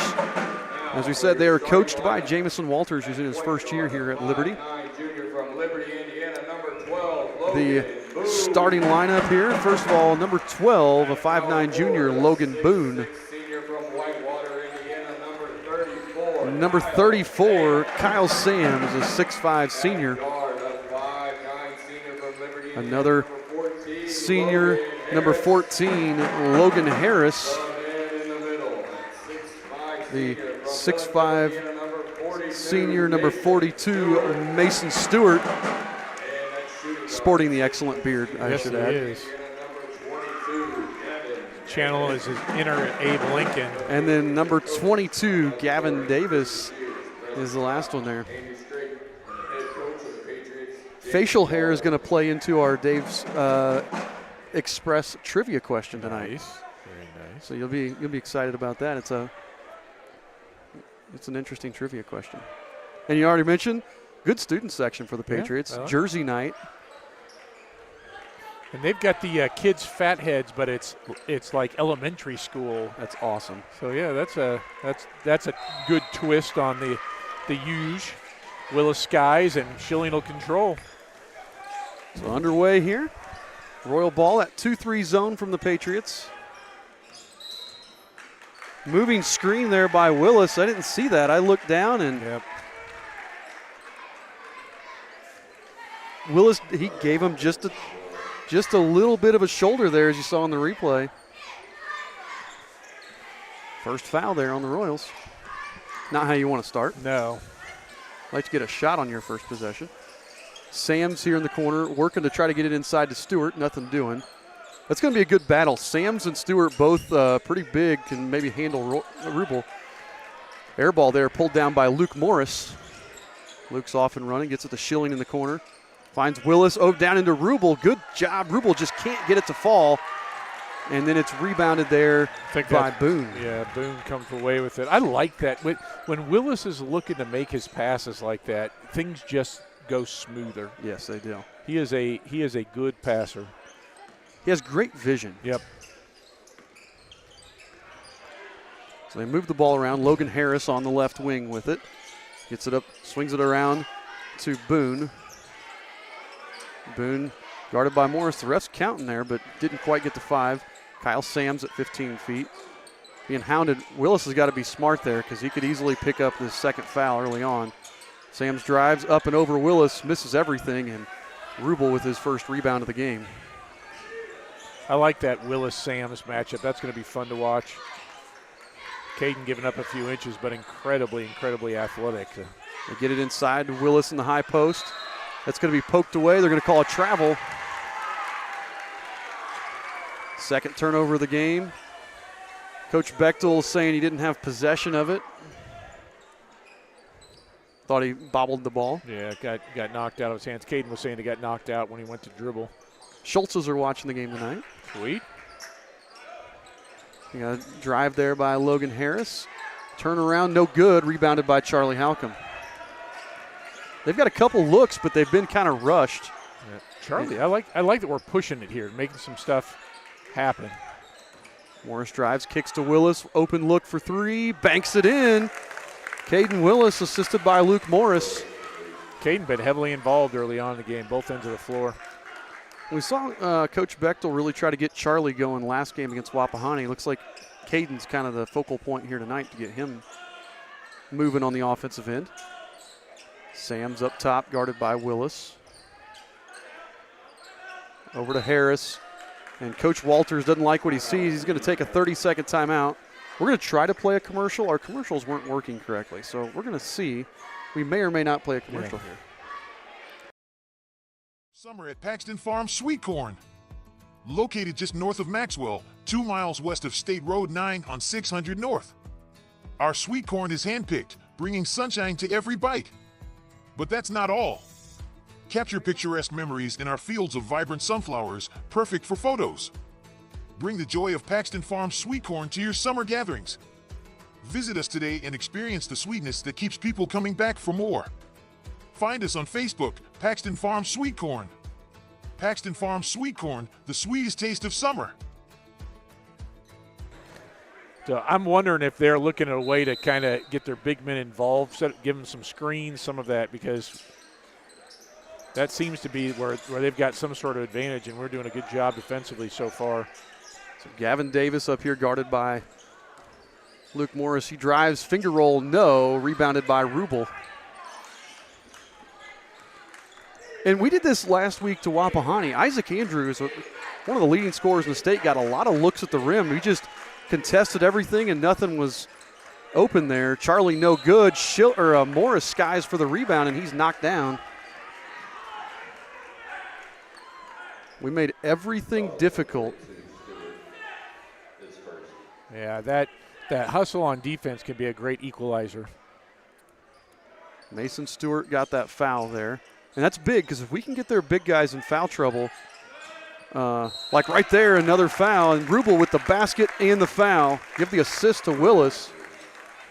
If we can get their big guys in foul trouble, as Sam's just picked up the foul there, Rubel could feast. Yeah, that's going to be tough. And already Sam's coming out, and that just makes things a little bit easier for Willis. Nick Watterson checking in for Sam's. Rubel no good. Willis with the offensive rebound, and it's no good. He tried to finesse it in there and left it short. I like that, though. Way to go up and get it, Caden.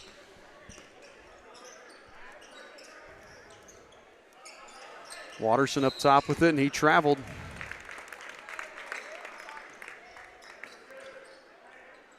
The Royals lead 5-0 here. Kind of been a little sloppy both ways. Not a lot of, 3 turnovers. It's not a bunch of turnovers. Just not a lot of shots have gone in tonight. Charlie finds Willis in the high post. There's going to be another. That's Stewart's second foul. And that's because Caden's quickness off the high post, getting into the lane. So Sam's going to come back in for Stewart. So he just said get their bigs in foul trouble. Stewart's got 2, Sam's with 1. See, and now Rubel's got the advantage because Watterson's going to have to guard him, although we got to make a good pass. Yep, Charlie turns it over there. Harris gets it into Sam's. Sam's a really good defender. Doesn't look to score a whole lot. He only averages 2.8 points per game. You can see he just doesn't look quite as aggressive as Stewart offensively. No. And that's all right. Ball's tipped out. I'll stay with the Patriots. Watterson with it. Finds Boone. Back up top to Gavin Davis, their leading scorer. He takes it in. Oh! I thought they were going to call Schilling because Schilling reached in and messed up the dribble. And that was too bad you can't give the charge taken to both of those guys because I think Schilling initiated that. Yep. That Boone or who was that? That was Gavin Davis. Davis got off balance and had no other course but to plow through Luke. And now the Royals are in the bonus. Wow. Not even halfway into the first quarter. Bounce pass, Charlie. Yep. That pass is deflected there by Boone out of bounds. Now you got to take advantage of it. Take the ball to the basket. Get it. Absolutely. Keep doing what you're doing. Keep working to Willis and Rubel, but make them foul you, especially with their bigs in foul trouble. Yeah, they've just gone 1-3-1. Schilling to Halcomb to Rubel. Nice cut there by Morris. He goes up. No. Gets his own rebound, stripped away. So he got his rebound, then lost it. Stolen away there by Davis. He Euro steps around Charlie, and he lays it in for the first points of the game for the Patriots. Yeah, and that was a good play from Davis on both ends. Schilling. Ooh, I heard that one on a finger there. Davis deflects it out of bounds. 5-2 Royals here. 3.5 minutes left in the first quarter. This is the varsity game. We got Rubel underneath if we can. If we can. Come on. Kind of getting ahead of ourselves a little That's bit. our 5th turnover. Yeah. Like over eager. Mm-hmm.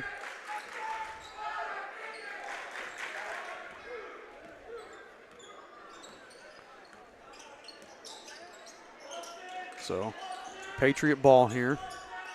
Harris on the wing. Gets it to Sams in the high post. Sams, again, just, you can tell, just not the offensive threat that Stewart is. Boone drives, kicks out, nearly stolen away by Halcomb. Oh, good pass there. Watterson gets the basket off the assist from Logan Harris. Yeah, they got us on a rotation. It all, Charlie went for that steal, and it's great when you get it, but when you don't, then everybody just gets a step behind. Schilling's going to pull the trigger, open three, buries it. Good to see Schilling hit a three there, assisted by Morris, and it's 4-8 now. So a couple of threes by Willis and Schilling are the difference in this game so far. Harris finds Davis over here. Davis into Sams, and they're going to get Rubel on the. Ooh, no, a kick. Yeah, I was going to say that would have been a harsh foul call. Just a kick. Caden did a really good job sliding down to cut off that drive, I thought. Nobody got out on Watterson, and Watterson buries the three. And leads down to one again. Yep. Watterson, though, only a 20% three-point shooter on the season, so you're probably, willing to give that up. You're looking at it coming back to Davis probably if that's what you're scouting there. Halcomb finds Rubel. Nice pass to Morris. Puts up the wild shot and gets it to fall. That went up. I mean, if there was a block on the top of the backboard, that's what he aimed at. I feel like that's very Luke Morris brand, those shots like that.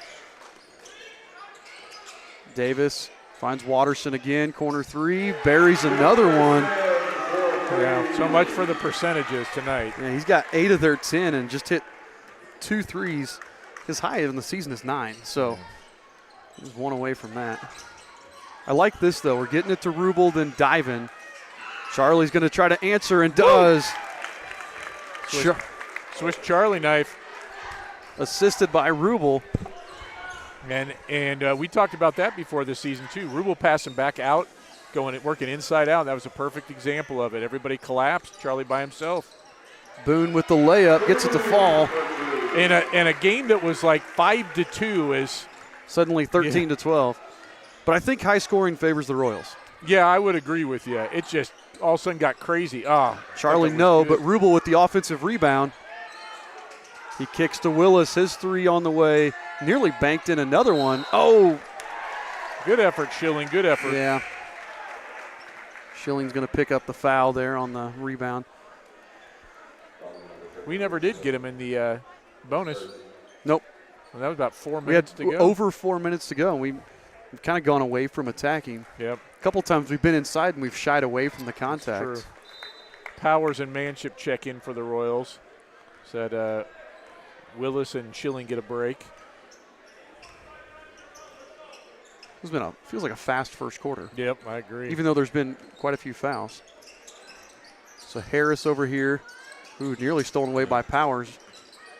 Boone back to Harris. Harris gets cut off by everybody. Kicks to Davis. I love this defensive rotation, stopping everything. 10 seconds on the clock. Sam's up high. Has 5. Oh, got it to Boone and scoops it in for 2. Good back cut. That was a nifty play there by Boone. Yeah. And so at the end of the first quarter, the score, Union County 14, Eastern Hancock 13. You're listening to the Eastern Hancock Sports Network. Attention car owners. Has your vehicle seen better days? Introducing Dents Automotive, your go-to solution for those unsightly dents and dings. Our expert technicians use state-of-the-art techniques to restore your car's beauty like magic. Whether it's a minor ding or a pesky dent, we've got you covered. With years of experience and a passion for perfection, we'll have your car looking like new in no time. Don't let dents cramp your style. Visit Dents Automotive today and drive away with a smile. Your car deserves the best. Dents Automotive, where excellence meets restoration.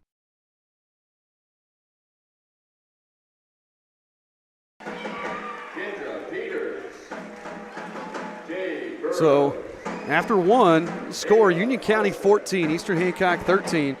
Nick Watterson leads the way for the Patriots with 8. How about this for the Royals? We've had 5 guys score, nobody with more than 3. So everybody scored 1 basket. And we were just talking during the timeout break. We've got to keep on the offensive. We can't settle for threes. This team is not the team that we've had the last 2 years where we're built on three-point shooting. This is a team that works best through the middle, the high post to Willis, the low post to Rubel. And we got to take advantage of, like there, you said it, we were in the bonus for 4.5 minutes and didn't get to shoot any free throws. Yep. So we've got to take advantage of that here in the second quarter. We got to play a little more aggressive. I don't want to say aggressively, but downhill. Yeah, that downhill is a good term for that. Moving towards the basket. Davis again picks up his second charge. That's 2 charges that Luke Morris has picked up on Davis. Davis, the leading scorer for this team. Yep, that was some great defense. Luke is, I don't know, Luke just does the little things really well. He is fun to watch if you appreciate that in a player. Yep. Charlie. Rotate it. Oh, I like that. Lobs it into Rubel. And you know what made that work was Rubel was patient and let all 3 of the other guys go, and he took a step back and easy layup. Nice job. Royals retake the lead, 14-15 here. Yeah, we have Power sitting in the corner too. Boone to Watterson. Watterson can't get the runner. Manship's going to come away with the rebound though. Yep, and that was almost a heat check Euro step. Find Charlie in the corner. Charlie off the mark, rebounded by Watterson. I like that shot there. That was good. Manship kind of got away with one there. He kind of reached in on Watterson. Trying to go into Sams. They get it into him, and Sams is going to lay it up and in. Rubel went for the steal, didn't get it. That's the second time we've gone for a steal and have given up a layup because of it. I don't hate it. I like the aggression. So he's got to get home a little bit more. Morris to Powers. Oh, pull the trigger, Caden. There. Manship, 15-footer. Oh, gets his own rebound. Kicks it back out. Nobody went out to Morris. Morris is just going to bury it, assisted by Manship. And really, I like that move from Manship, too. He took just one step. It's a good shot. If they collapse on him, then he's got Rubel underneath. 18-16 Royals, and they're going to call Manship with the foul there. I don't know if that one was worthy of a foul, but he's been getting a little handsy the last couple times down, so maybe that's his warning to stop getting handsy. Right. Shaw checks in. Charlie got a break. So 18-16 Royals. 6:10 to go here in the second quarter. Boone with it on the wing. Up top to Landon Pearson, who just checked in. Gets to Sams in the high post. 15-footer from Sams is good. 4 points for him. He's doubled his average for the season. Tied the game. Nobody guarding Rubel. Oh, but Rubel missed the shot and rebounded by Pearson. Yeah, he was too open. He was trying to add to his rebounding total. Sam's way off the mark. Powers pulls down the rebound. He thought he was going to get an easy offensive rebound. He wanted to boost up those rebounding numbers. Luke got caught in the air but got away with it. Kicks to Powers, 3 on the way. Got it. And the Royals are on fire tonight. 5 threes so far.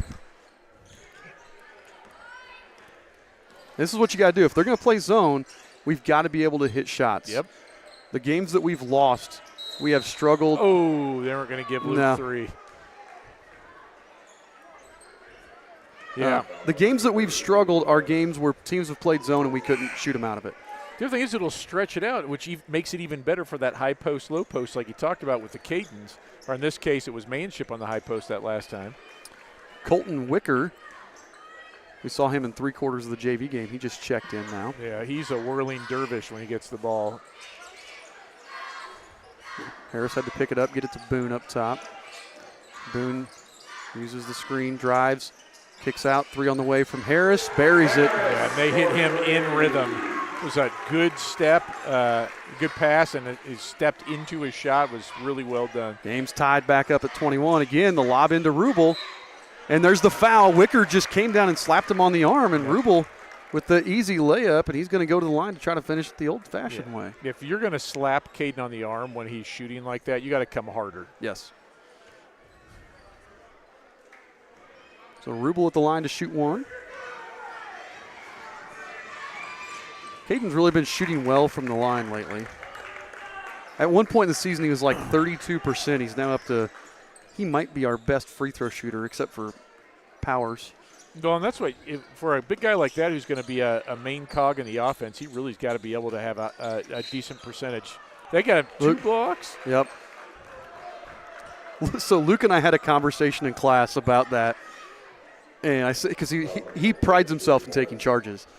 And we were talking about how at some point, even though they're probably still charges, the refs are going to get tired of you taking charges and start calling blocks.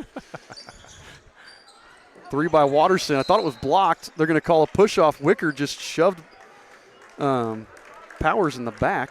Yeah, really fortunate, though, because Manship had a hand in Watterson's gut there on that shot. So it'll be Royal ball after that foul. So Wicker comes in, picks up 2 fouls, and not a lot of time. So Eastern leads by 3. Morris walks the ball up the floor. Powers, he had Shaw for a second. Did have Garrett. They're going to give it up. Morris over Manship, 3 from the corner, way off. Oh, they're going to get, I thought that was going to be on Morris, but it's not. That's on Watterson. Yep, chant air ball, but your guy fouled. Like, come on, student section. You look good. There's the replay on that. I don't think he had good position on Luke. He didn't need to foul. He just did. Oh, they're going to get the reach in. Yep, and that's a bonus as well, by the way. I mean, he's going to get 2 anyway, but we reached 5 this time, about the same time frame as first quarter. So Fenton Coyle picks up the foul. He was also playing JV. Yep. The thing that's different this quarter is we've started going inside more, and as you mentioned, Caden shooting his free throws, and we're getting the ball into him. They've kind of fallen asleep with him back there with their zone. Yeah, we're getting it into him really easy right now. He knocks them both down. He's got 7 this quarter. Coyle with the ball on the wing. Up top to Boone. Boone tries to split the defenders, and it gets kicked out of bounds. It'll stay here with the Patriots. Eastern Hancock leads by 5, 26-21. Do you have any idea what the record for charges in a game is? I feel like that's an Addison True stat, something. But no, I think it's a I don't know. I'll look it up at halftime. Jake Spalding maybe got it. Oh, we lost him. Yep. Boone hits the layup. Got the lead back down to 3. By the way, Stewart came back in with his 2 fouls, so look for the Royals to be really aggressive. And again, the lob into Rubel. Coyle gets the block again. Rubel with the basket and the foul. So Rubel got, 2 offensive rebounds, gets the basket and the foul. And is that on Stewart? I don't know who they gave it to. I mean, there were 2 guys there. They didn't put it on the scoreboard. No. It went on Watterson. Well, Rubel with his 10th point of the quarter. Yeah, I was going to say, it feels like it's been in like the last 2 minutes, not even the whole thing. The Royals now back up by 6. This is where you kind of have a chance to step on the gas here. Boone's shot's going to be way off the mark, and Rubel with another rebound. Rubel's decided he's going to take over the game right now. Yes, he does. Because he ran for that rebound. Oh, nearly stolen away, but Powers corrals it. Look. Get in there, Caden. Bad pass by Shaw is stolen away by Boone. And then we got a timeout called. Timeout? There's no possession. I thought dual possession. But yeah, the official on the sideline literally standing next to the ball, did not signal possession. So Patriots get a timeout. We're going to take a step away for a second. We'll be right back after these messages. We'll see a huddle in the locker room. We see a second classroom. Some see a student athlete on the court. We see a future leader in the community. You see, high school sports in Indiana are special. That's because they're about learning and growing, not just winning and losing. Fans, I'm Commissioner Paul Neidig. Support education-based athletics in Indiana by buying a ticket to your high school's next athletic event.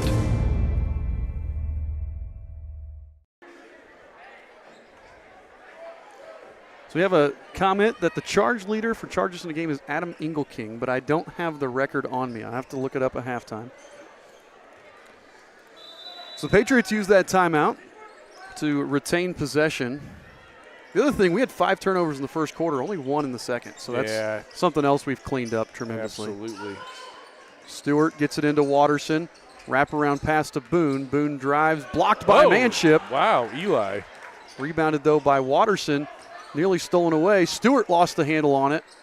Puts it up, and Stewart gets it to roll in. Yeah, that was 2 points for him, but that was a hard, awkward possession. Yes, it was. For the Patriots. A lot of good deflections there. I like the defensive effort and how we had active hands. Yeah. Powers over the top to Morris.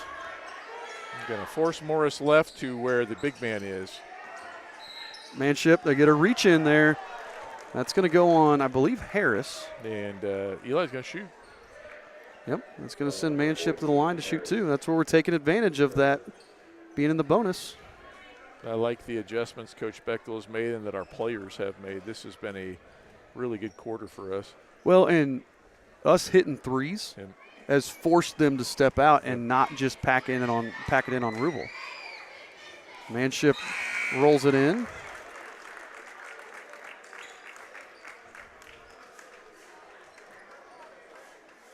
Have we hit a 3 this quarter? 2. 2? Okay, I can't remember. Morris hit 1 and Powers hit 1. Beginning, that's right.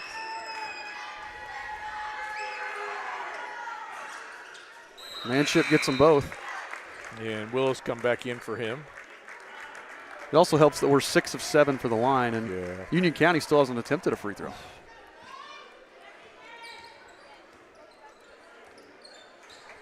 Really, I feel like our lead should be bigger. Watterson's kept it close early on in that first quarter. Stewart to Harris.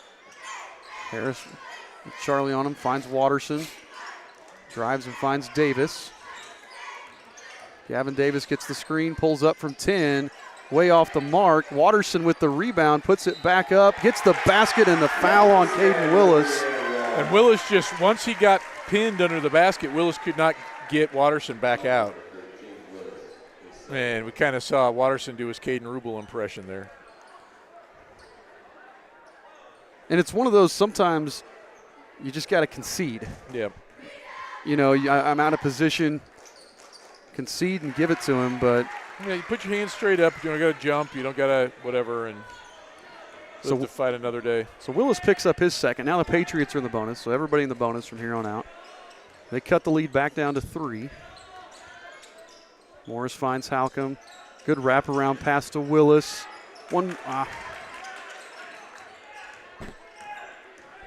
Fenton Coyle guarding Morris. Halcomb, nice extra pass. Yes. And then he got Watterson up in the air, and Watterson just picked up his third.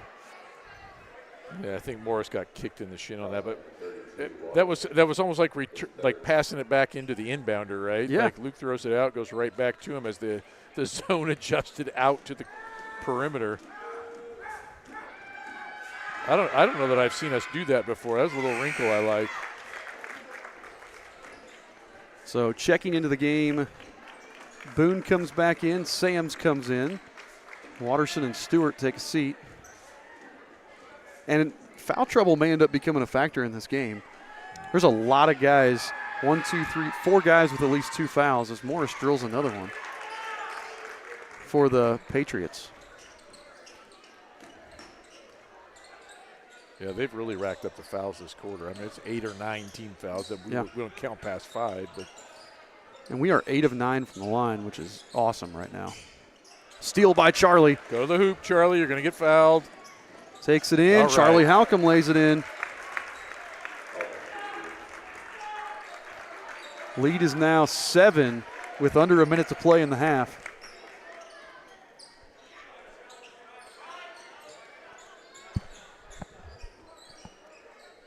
Let's close out this half well. This has been a good quarter of play. Let's continue to close out. Fenton Coyle rises up and buries it. Coach Bechtel's telling him to wait for the last shot. Yep. Let's go in up 7 or 8 here. Coyle, only a freshman. He did a nice job in the JV game earlier. That was a nice move there.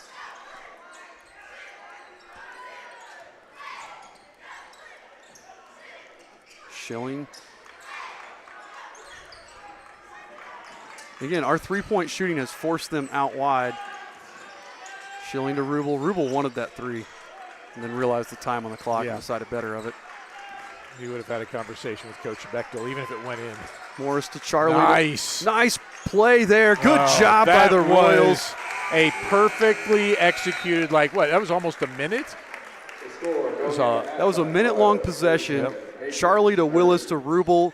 Beautiful finish there to end the first half to give the Royals a 7-point lead. So we outscored the Patriots by 8 there in that quarter. That was a big quarter for the Royals. Yeah, that was really well done. And that last couple of passes, the one into Willis kind of at the elbow and then down to Rubel at the baseline right before the clock went. But very pretty.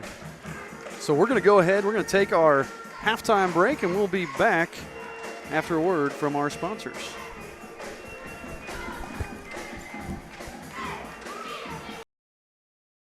That sparkling clean shine it deserves. Look no further than Dave's Express Care Car Wash. Conveniently located at 1749 West Main Street in Greenfield, Dave's Express is your family-owned and operated car wash destination. Choose from our wide range of wash packages. And while your car gets pampered, you can indulge your taste buds at Dave's Express Grill. Have a bite of the world-famous Super Tenderloin Sandwich. Dave's Express Care Car Wash, where exceptional service meets unbeatable value. Experience the difference today. We all need to eat more vegetables, but we run into the same problems every time we go to eat them. Carrots and peas just have no flavor. Beans and Brussels sprouts have side effects that will send children running in fear. But there is one vegetable that everyone loves. It's corn. And when it comes to corn, there's only one name to trust: Paxton Farms. Paxton Farms sweet corn has been your go-to source of corn in Hancock County for years. So head on down and grab some, and when you think of corn, think Paxton Farms. I'm Mason Gillis, 6th man for the Big Ten champion Purdue Boilermakers. I know what a winning team looks like, and that includes hard work and dedication, just like the team at 9 Star Connect. 9 Star is a different kind of company, and the difference is you. It's time for the Commissioner's Corner, an exclusive weekly conversation about Indiana high school sports with the Commissioner of the IHSAA, Paul Neidig. Now for an up-to-the-minute report about what's happening in the constantly changing world of high school sports, Here's Coach Bob Lovell with Commissioner Paul Neidig. It is your weekly conversation with the Commissioner. It's the Commissioner's Corner. I'm Brendan King, filling in for the Coach Bob Lovell. Welcoming on the busiest guy you know. That's the Commissioner of the IHSAA, Paul Neidig. Paul, great to be with you as always. And I know doing scoreboard updates on Indiana Sports Talk over the last few weeks, one fun thing that always pops up, county and holiday tournaments. You yourself, Paul, as a former player, playing in those where it's either multiple games in one day or you're going back and forth to the gym every single day. What do those mean to you? Well, I think it's really a great time of the year, Brendan. Coaches for a moment you take away the school aspect, which is the most important thing that we do, but you take that out of the day to day for these student athletes, and it puts a coach in a gym with student athletes, and it gives them a chance to really work on the game over break. And I think that's what's really important for me. And we've seen. Basketball in Indiana is certainly in great shape, but we've seen the number of holiday tournaments across the state have jumped up to they're everywhere. I think I mapped out where I could have seen like 27 games if I would have stayed on it between the end of Christmas and New Year's. But when we went to 22-game schedule, we really saw an increase in the number of holiday tournaments. But it's just a great time of year. It's a chance to focus on family, friends, and basketball. Well, it's a community aspect, right? Because not only are the kids on break, likely the people in the community are on a holiday break from work, or at least a little bit, right? So it gives them a chance to catch a game. It does. It's just it's a more relaxed time for as we all try to make a living working, and it gives you a chance to have a few days off and go in the gym and watch your local high school team. I know guys that go out and they'll sit in the gym all day long and just watch game after game after game, just because. And I say guys, people. That's certainly there's a lot of women in this state that love this game too. But I see it's just a great time of year. Paul, coming up January the 21st, hard to believe it's already here, the 49th annual IHSAA Girls Basketball State Tournament Pairing Show. Bob Lovell, Greg Rakestraw will be there. Man, this always comes up quick, doesn't it? It does. And I was just with Assistant Commissioner Janie Elmer, who oversees girls basketball, just a few minutes ago, and she's in her office and got spreadsheets laid out across her desk, and she's working on what officials' assignments may be in the future. She's working on her communications to schools as far as operation of the tournament, and it's Tournament Central in her office today. And it has been all week, just getting ready to put on another IHSAA state tournament on the girls' side. Again, that's January 21st, the Pairing Show with Coach Lovell and Greg Rakestraw. I'm Brendan King here filling in for Coach on the Commissioner's Corner along with Paul Neidig. Paul, we were just talking off the air. Not only is the Pairing Show coming right up, so is wrestling season, and some changes coming to especially where wrestling is going to be held for the state championship, right? Yeah, the beginning of the tournament, as we walk through the sectionals, regional, and semi-state, they're going to look much like they have in the past, similar locations. But we did have to make a change due to a little thing called the NBA All-Star Game, and certainly, that event's just phenomenal, and it's great for our state and the city of Indianapolis, and our sponsors are our friends, Pacer Sports and Entertainment, came to us a while and said, "Hey, we want to be able to do this," and we didn't. We just got to looking and see. We just found a place to go wrestle a state championship, and we're going to do that this year in Evansville. And so we're going to go to Evansville, and we're going to have the whole state and let Evansville put their best foot forward, like Fort Wayne and other states or other communities have done over the years. And we've had to move tournaments, and I think Evansville, I know they're ready. It's my hometown. Right. That's a wrestling hotbed, and we got people that are already. I think a couple of them may be lined up outside the door waiting for that tournament here in about 6 weeks. It is going to be a hop-in time for sure. I'm Brendan King on the Commissioner's Corner with Paul Neidig. Paul, always appreciate the time. It's great to catch up with you, my friend. Thanks, Brendan. We'll see you in the gym somewhere. Thanks for listening to The Commissioner's Corner with IHSAA Commissioner Paul Neidig and Coach Bob Lovell. And thank you for your continued support of the high schools in your community. Not everyone can be a champion in high school sports, but everyone can be a champion of high school sports. That's right. Fans and parents can be champions. Coaches and officials, educators, and the media can all be champions of high school sports. I'm Paul Neidig, Commissioner of the IHSAA. And I'm Assistant Commissioner Janie Ulmer. Being a champion of high school sports is about so much more than winning and losing, setting records, or raising trophies.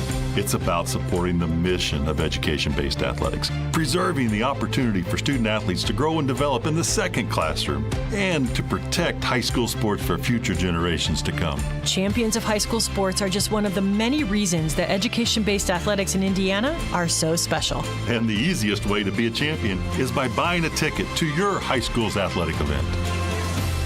This is showing support. This is championing high school sports. This is your IHSAA. High-speed internet is integral to everyday life. It's really the foundation of what modern life is all about, trying to make our lives better here in Hancock County. 9-Star is a different kind of company, and the difference is you. In high school sports, there are some things more important than winning. Like helping student athletes build character, become better people, and prepare for life. I'm Brian Lewis. And I'm Chris Kaufman. We're both Assistant Commissioners of the IHSAA, and we believe the purpose of high school sports is much greater than what the scoreboard says. It's about teaching. It's about growth. It's about developing the whole person, not just the athlete. That's our number one priority. Every sport, every student athlete, every day. Let's champion what we believe in, like learning, like character, like integrity. If you support the mission of high school sports and the life lessons they teach, then buy a ticket to your high school's athletic events. Join us in being a champion of high school sports. This is what we do. This is what we believe. This is your IHSAA. Where does everyone come together to cheer as one, to build traditions, to show pride? High school sports. I'm Robert Falkins. And I'm Janie Ulmer. We're both Assistant Commissioners of the... All right, folks, we are back here getting ready to start the second half between the Eastern Hancock Royals and the Union County Patriots. This boys basketball matchup is brought to you by our sponsors, Dents Automotive, Dave's Express Care Car Wash and Grill, Paxton Farm Sweet Corn, and 9-Star Connect. So Eastern Hancock had a really nice run there in the second half or second quarter to retake the lead. We went into that quarter down 14-13. We outscored the Patriots by 8. And we talked about it in the pregame. If this game turns into a track meet, I think it favors the Royals. Yeah. This is a team that can get up and down a little bit more, is what they've proven. Although so far, I've been pretty impressed with Union County's scoring. They've done a nice job, and they're doing what they look like a team that knows what they can do, and they're trying to stay within that. Well, they've only scored 50-plus 3 times on the season, and one of those was against Victory College Prep. Nice. No way, that's Harris just picked up a foul, so we're 10 seconds in, and already the fouls are starting again. Again, 5 guys with at least 2 fouls for the Patriots. Lob to Willis. Nice. Assisted by Charlie there. Yeah, and they were trying to start that last possession with Sams at the top, almost like a stretch 1-2-2. They're gonna try to do something to change it up. Stewart over to Davis. Stewart got in that early foul trouble and is kind of anonymous. Charlie. That's only Charlie's first. Yeah, I just hate giving up the early fouls. As he reached in on Logan Harris there. So Boone working on Schilling up top. Over to Davis. And Stewart not posting super hard on Rubel. I guess because he was doing that, looking for that. That was a really nice slip. Oh, it was a great pass, too, from Davis. That was a nice wraparound pass. That's the kind of thing that's going to get them back in it if they can get some stops on this end of the floor. Yep. However, that remains to be seen. Schilling over here. Charlie's going to have a look from 3. Buries it. Charlie Halcomb from Luke Schilling. Yep, Charlie's second 3 of the game. It's our 6th three for the Wow. team. And we hit 6 or 7 last game too. Yeah. Oh, I was going to say 7 in the JV game. So I mean, you talked early on about this being a good shooting gym. Yep. It's working for us so far. Ryan O'Neill always told us this was a great shooting gym. Morris. Oh, that was. Yeah, Morris to Willis to Rubel. We shouldn't have been able to make that pass. No. I actually think Willis got fouled on the pass. And all of a sudden the lead went from 7 to 12 just like that. And Eastern Hancock leads 44. Is it 44 or 43? What do I have? You have 43. They have 44, but they've been wrong several times. Yeah, I don't know. I may have hit 1 point instead of 2, or 2 instead of 3. It's 44. So yeah, Right. give us one more. There we go. So all of a sudden went from a 7-point lead to a 12-point lead like that.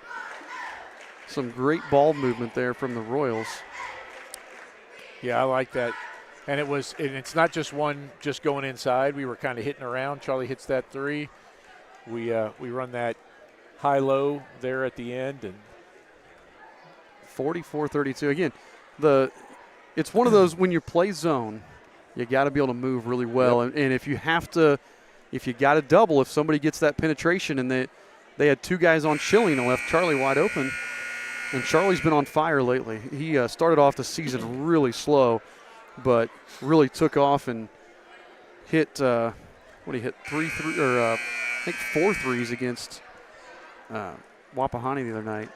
So he's been on fire. He's got 8 tonight, not 8 threes, 8 points. yeah, we'll see now if there's enough offense from Union County. Sams is out, Watterson back in, and Watterson with 3 fouls. So Boone finds Davis, 3 from the top. No good, rebounded by Rubel.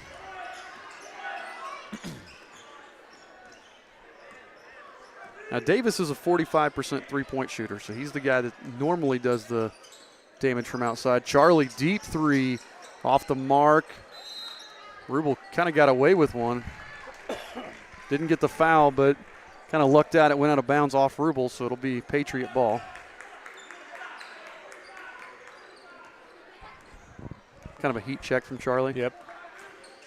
And really, they sagged off him as the ball started to go inside, so I'm all right with that. Watterson with his 10th point. Yep. New season high well, he already had a season high.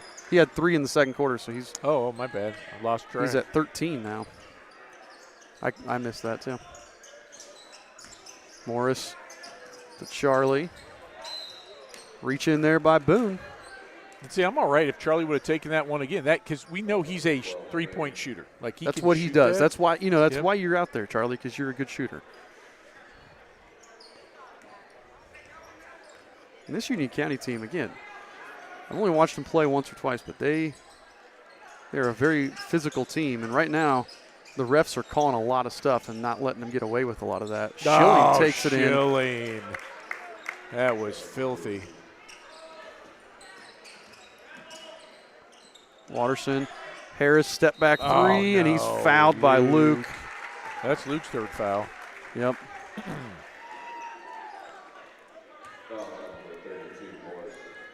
So Logan Harris will go to the line to shoot 3. He is 6 of 9 on the season.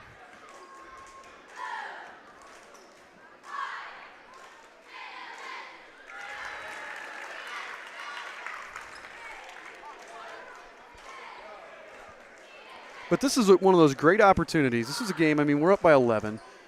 You force Luke to play in foul trouble. Yep. You force him to play with fouls. You force him to get that experience doing that. And if he picks up a 4th, so what? You gotta learn to play this way. Yep. Want to make a deep run in the tournament, that you're going to be in those situations. And our sectional and regional both lend us to. We are competitive with every team in our sectional and every team in our regional, looking at it from a who's there. A lot of it, it got poked out. They're going to say that one's out on Charlie. A lot of it's going to depend on how, we handle little situations like that. Right, and the draw is going to be hugely important this year. Some years it's not as big a deal, but with a 5-team sectional and the way they draw the regionals now, that's going to be a really important thing. Look at that hustle. Yep, Morris. Watterson had it poked away by Willis, and then Morris just dove from clear over there on the other side of the court. That was Morris going for a like an onside kick. Yep, and that jump ball is going to stay here with the Patriots, but great hustle there. Ball's deflected. Harris comes up with it, gets to Stewart, back to Harris. Drives, good cutoff, good job by Charlie getting back to that. Davis back to Harris. 4:12 to go here in the third. Boone with it. Watterson looked so aggravated that he didn't use his screen. It's like, I'm setting a good screen. It was funny because Willis pointed like you didn't get the screen. I know. Davis knocks that one in.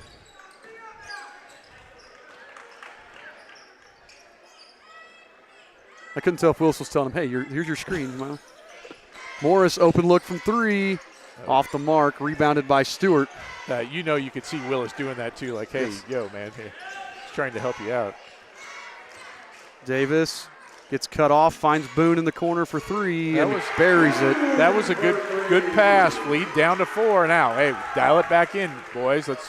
Again, Boone only a 17% free throw shooter or 3-point shooter on the season. That's going to lead to a Coach Bechtel timeout as they've cut the lead from 12 all the way back down to 4 at 46-42. We're going to take a quick break and hear from a word from our sponsors. Yeah, I am. Are you going for prom royalty? Yeah, I'm going to try and win this year. Yeah, I'm super excited. Reagan, look out! Ah!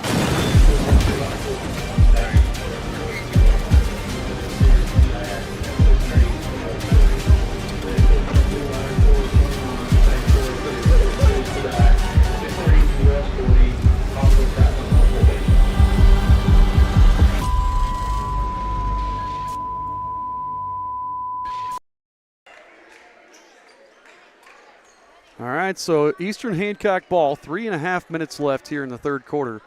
They lead by 4. We have Morris, Halcomb, Rubel, Willis, and Schilling, the starters on the floor for the Royals. Boone, Harris, Watterson, Stewart, and Davis for the Patriots. We drew something up, and then they're switching it up here defensively. Yep, going man-to-man. We haven't seen him do a whole lot of that tonight. Willis wraparound pass somehow gets through. Morris for 3, parries it off the Schilling assist. That's what you like your seniors to do. Make a play. Oh, kind of fell asleep. Stewart, good recovery from Rubel. Stewart with the crafty up and under, though. 49-44. Morris, nearly stolen away, but recovers it. Yeah, he got caught in the air, and he tried to get it to Rubel. Schilling drives over to Morris.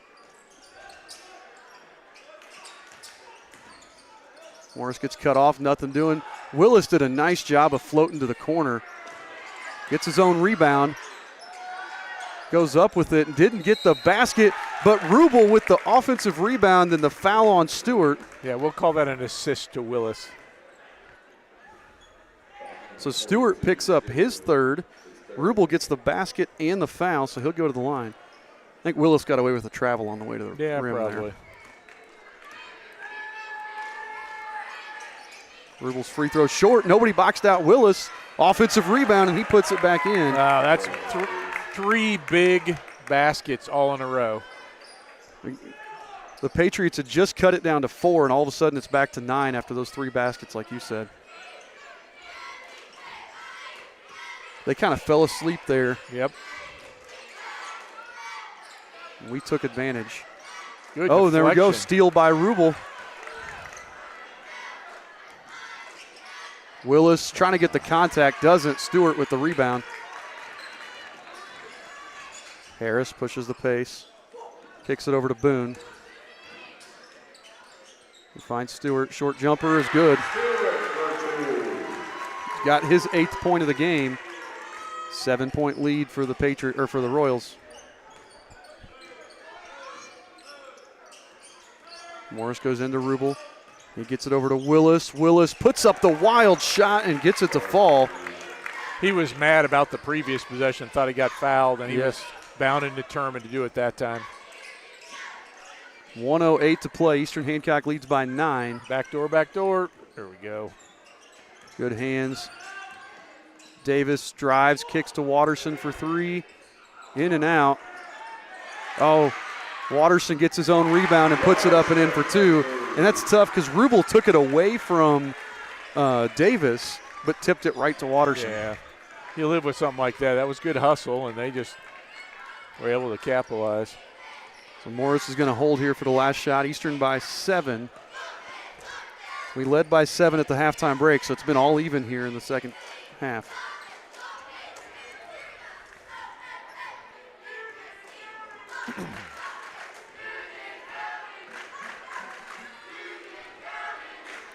Love it there. There's always one guy wearing a Browns jersey on a jersey night. Yes, there is. At our school, it's John Lemasters. Yes, it is. 10 seconds here.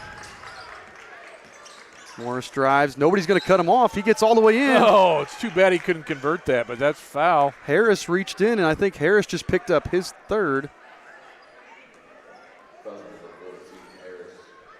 Yep.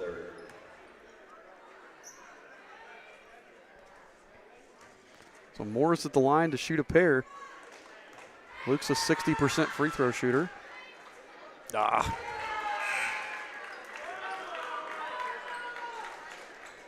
Sam's come in to save Stewart from picking up a 4th. I've only got Sam's with 1. Yeah, so they can afford to give that up, but they've had to pull him out because he's not giving them a whole lot of offense. Yeah, and that's what this has been turned into, a bit of a track meet, so they need that offensive firepower. There you go, Luke. Gets the 2nd. And it lets us set up the pressure here. Willis with the steal. Should have been a double. Gets to Charlie for 3. Ooh. Nearly had it. Yep. And that's what you get from Cade Willis. Every once in a while, it's like a spectacular steal like that, nearly resulted in 3 points. So Eastern Hancock, it advances their lead by 1 there. Again, that quarter was wild. We went up by 12, then they cut it back down to 4, and then we jumped back up 8 there after some tough offensive rebounds there. So we're going to take a quick, actually, you know what, instead of a break, you want to do our trivia question? Yeah, let's do our trivia question. So we'll do our trivia question here. So Union County has had many famous residents over the years. U.S. senators, media personalities. Bob Jenkins, the famous race, the radio announcer for Indy 500 and for NASCAR, is from right here in Liberty. But there's a famous general who grew up here. And I told you this was about facial hair. Yeah, I think right? I know this one. So I told you this was about facial hair. Who was the famous general, military general, who grew up right here in Liberty, Indiana? If my wife is watching, I guarantee she'll know it right off the bat when I talk about the facial hair. So a lot of famous residents for a small community. Yeah, and used to have their own British pub here in the middle of the United States.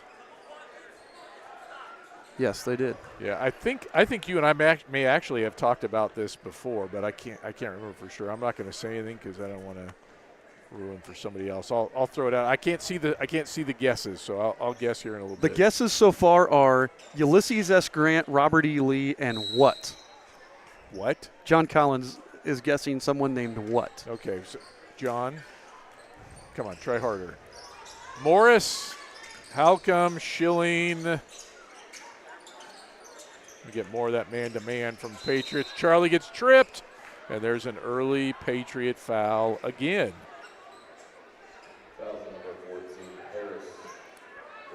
And when you're fighting to get back into a game, you cannot do that. And Harris just picked up his 4th. Yeah. And the third one was that silly foul right before the end of the half. Yeah. His 3rd foul saved them a point. That lob to Willis again. They didn't defend it. Nope. And Caden's going to out-jump most people anyway. And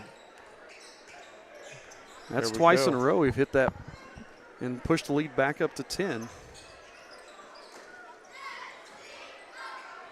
The thing I've liked that we've done tonight, we responded to every time they've made a push, even to take the lead at the end of the first quarter, we have responded and come back stronger rather than panic or hang our heads a little bit. Watterson's three, no good. Rebounded by Morris. He's running the other way. Puts up the runner, no. Rebounded by Watterson. Yeah, that was a real tough angle. Luke couldn't turn the corner to get toward the basket. Boone, moved the foot. Tried, but may have hurt himself a little bit. That's like that. I would have pulled a muscle right there. You would have torn an Achilles. Yes, torn my other Achilles. So Eastern with a 10-point lead here. Have we subbed this half? I don't think we've subbed. I don't think so either. No, we have not. We've been running with those 5 guys. Willis with the ball, guarded by Davis. Willis gets up, can't get the basket, but gets fouled. That's Davis' third.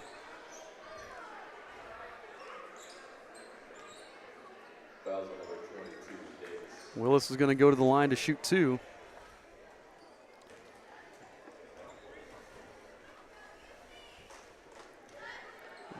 No good on the first. It touched every part of the basket. Yes. Powers is going to come in for Schilling.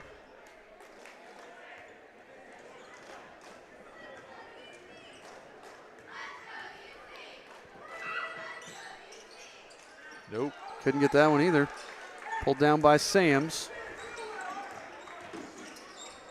Watterson, I thought, was just going to take it all the way himself the way he looked there. Boone finds Davis. Davis. You calling Charlie? Charlie? They're going to call Charlie. I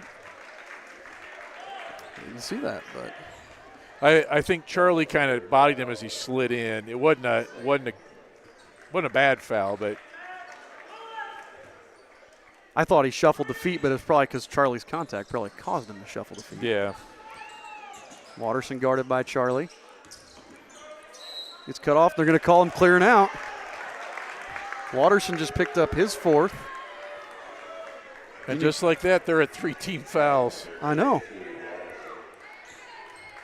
Watterson's got 4. Harris has 4. Davis has 3. Mason Stewart has 3. Again, this is a team that plays physical, but the refs have not – they've called a lot of stuff tonight. Yeah, both ways. they're calling it tight. And you got to adjust. If you're a physical team and you're getting this kind of officiating, you've got to adjust. Morris drives, kicks Powers, 3 on the way. Good. Caden Powers hits his second 3 of the game, assisted by Morris.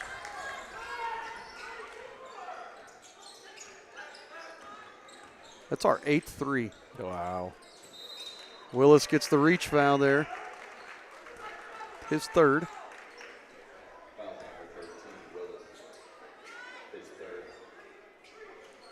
Our season high for threes was 9 against Centerville in that first game, so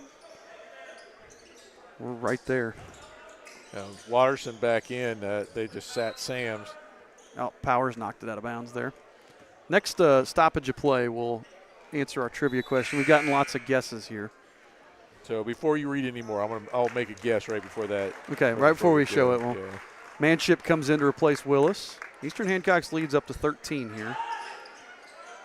Watterson just turned and chucked it, stolen away by Rubel.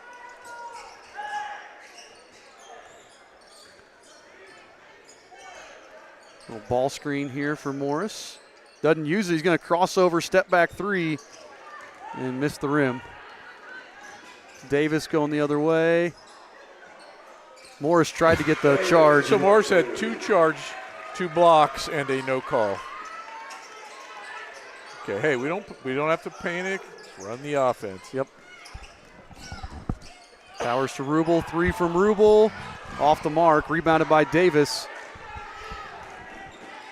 Pushes over. Basket and the foul for Logan Harris.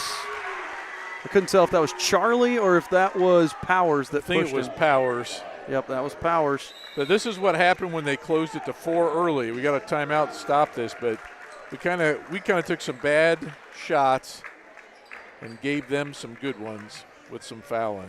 So our trivia question was,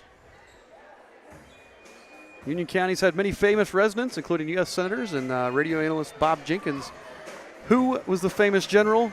My guess is going to be General Burnsides. You can even check on the screen here. Oh, I got to take the chat off real quick. Yeah. There you go. Mr. Ambrose Burnside, the guy whose sideburns are named after. Yeah. So. Hey, your mom got that. My mom did get that. Hi, Mom. Of course, we expect nothing less from the Gallion family. So, yeah, Ambrose Burnside, the famous general who almost screwed everything up at the Battle of Antietam by repeatedly forcing soldiers over a bridge, now called Burnside's Bridge.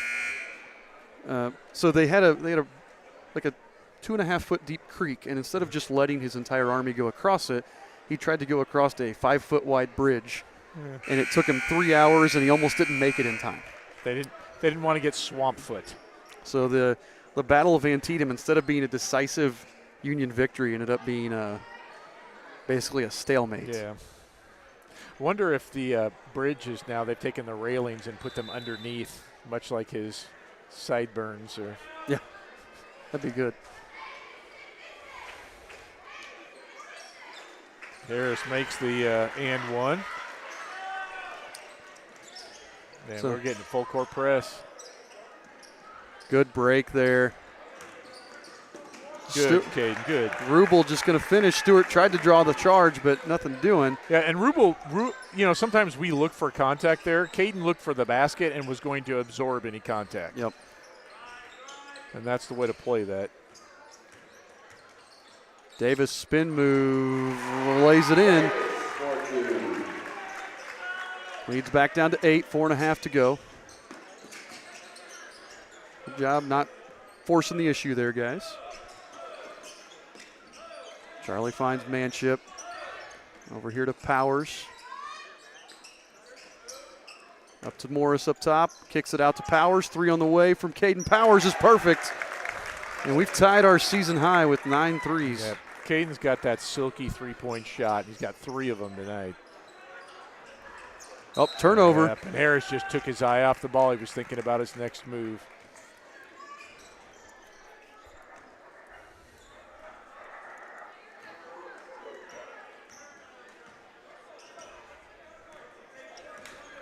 We weather that storm a little bit and should be able to see this out, you would think, under 4 minutes. Oh, was Harris and Charlie both went down. The way they've called it, I would have expected something. Yeah, Harris really fortunate not to get his 5th foul. Manship, short jumper from the corner. Nice job, Eli. Just jumped up one on my Manship scale, and that's a Patriot timeout. 13-point lead now for the Royals, 3:33 to play. We're going to take one more break here and hear from our friends at 9 Star. I live in a rural area and I am an electric and internet customer. One day I received a check in the mail and I didn't really realize what it was for. Something that I really didn't realize, that I was getting money back for the services that they give to me, which is nice. Being local, you don't really see that from bigger companies. 9 Star is different than others. 9 Star is a different kind of company, and the difference is you.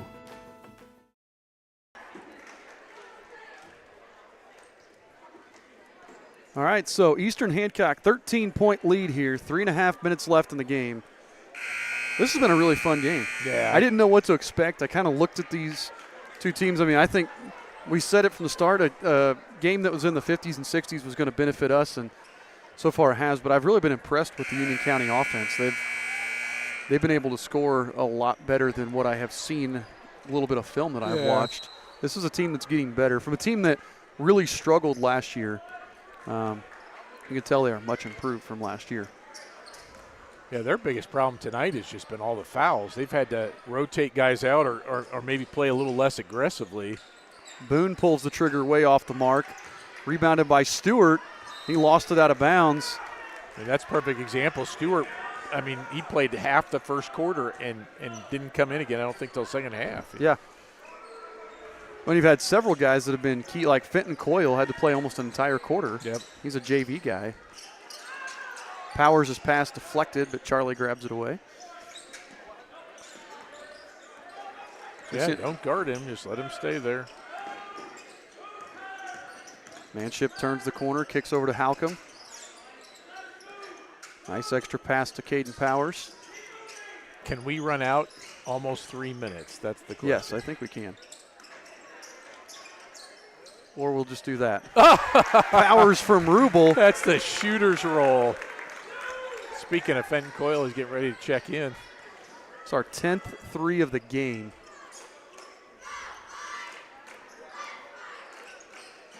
Nice deflection by Manship, grabbed out of the air by Rubel. Tip drill. Yep. I like this too from Morris. Not going to get out on Charlie. He'll drain it.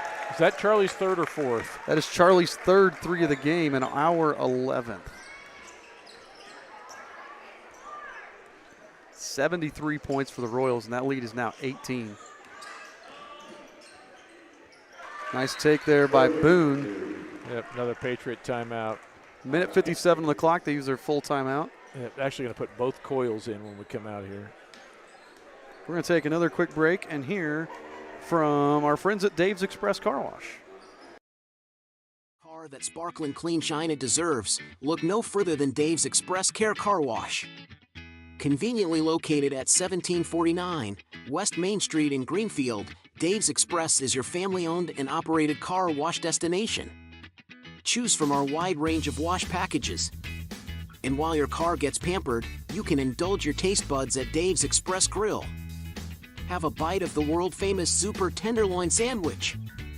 Dave's Express Care Car Wash, where exceptional service meets unbeatable value. Experience the difference today.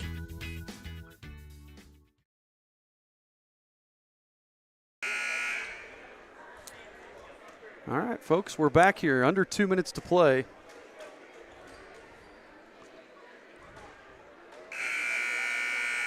Eastern Hancock with the 55-74, the 19-point lead. Oh, you were right, Scott. The scoreboard in the gym was wrong, so give us a point back.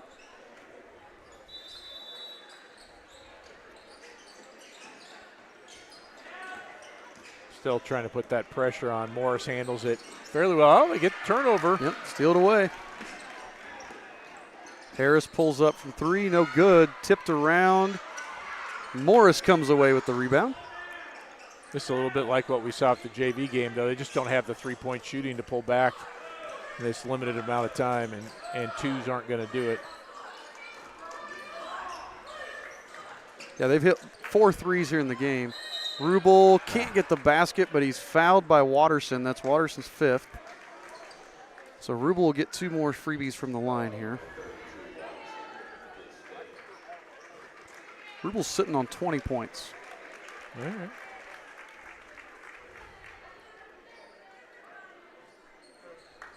Really, he did a lot of heavy lifting there in the middle of the game. Yeah, second quarter he had 12 points, and it seemed like it was all in about 2 minutes. Yep.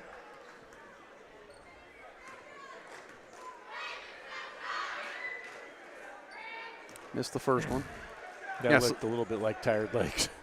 Yeah. He hadn't come out this half. No. I don't know. Did he come out in the first half? I don't remember. Yeah, he may have played every minute. He and Morris. So he hits the second. 20-point lead now for the Royals.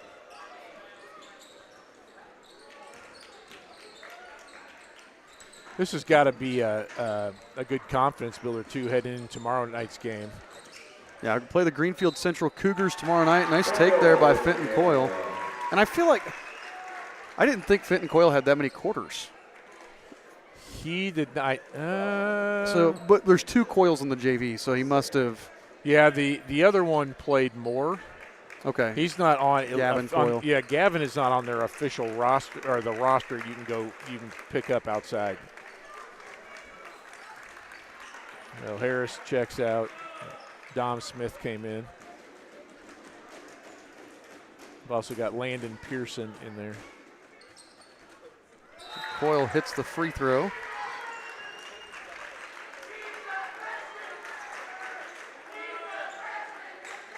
I guess I only had him scoring in 2 quarters in the JV game, so.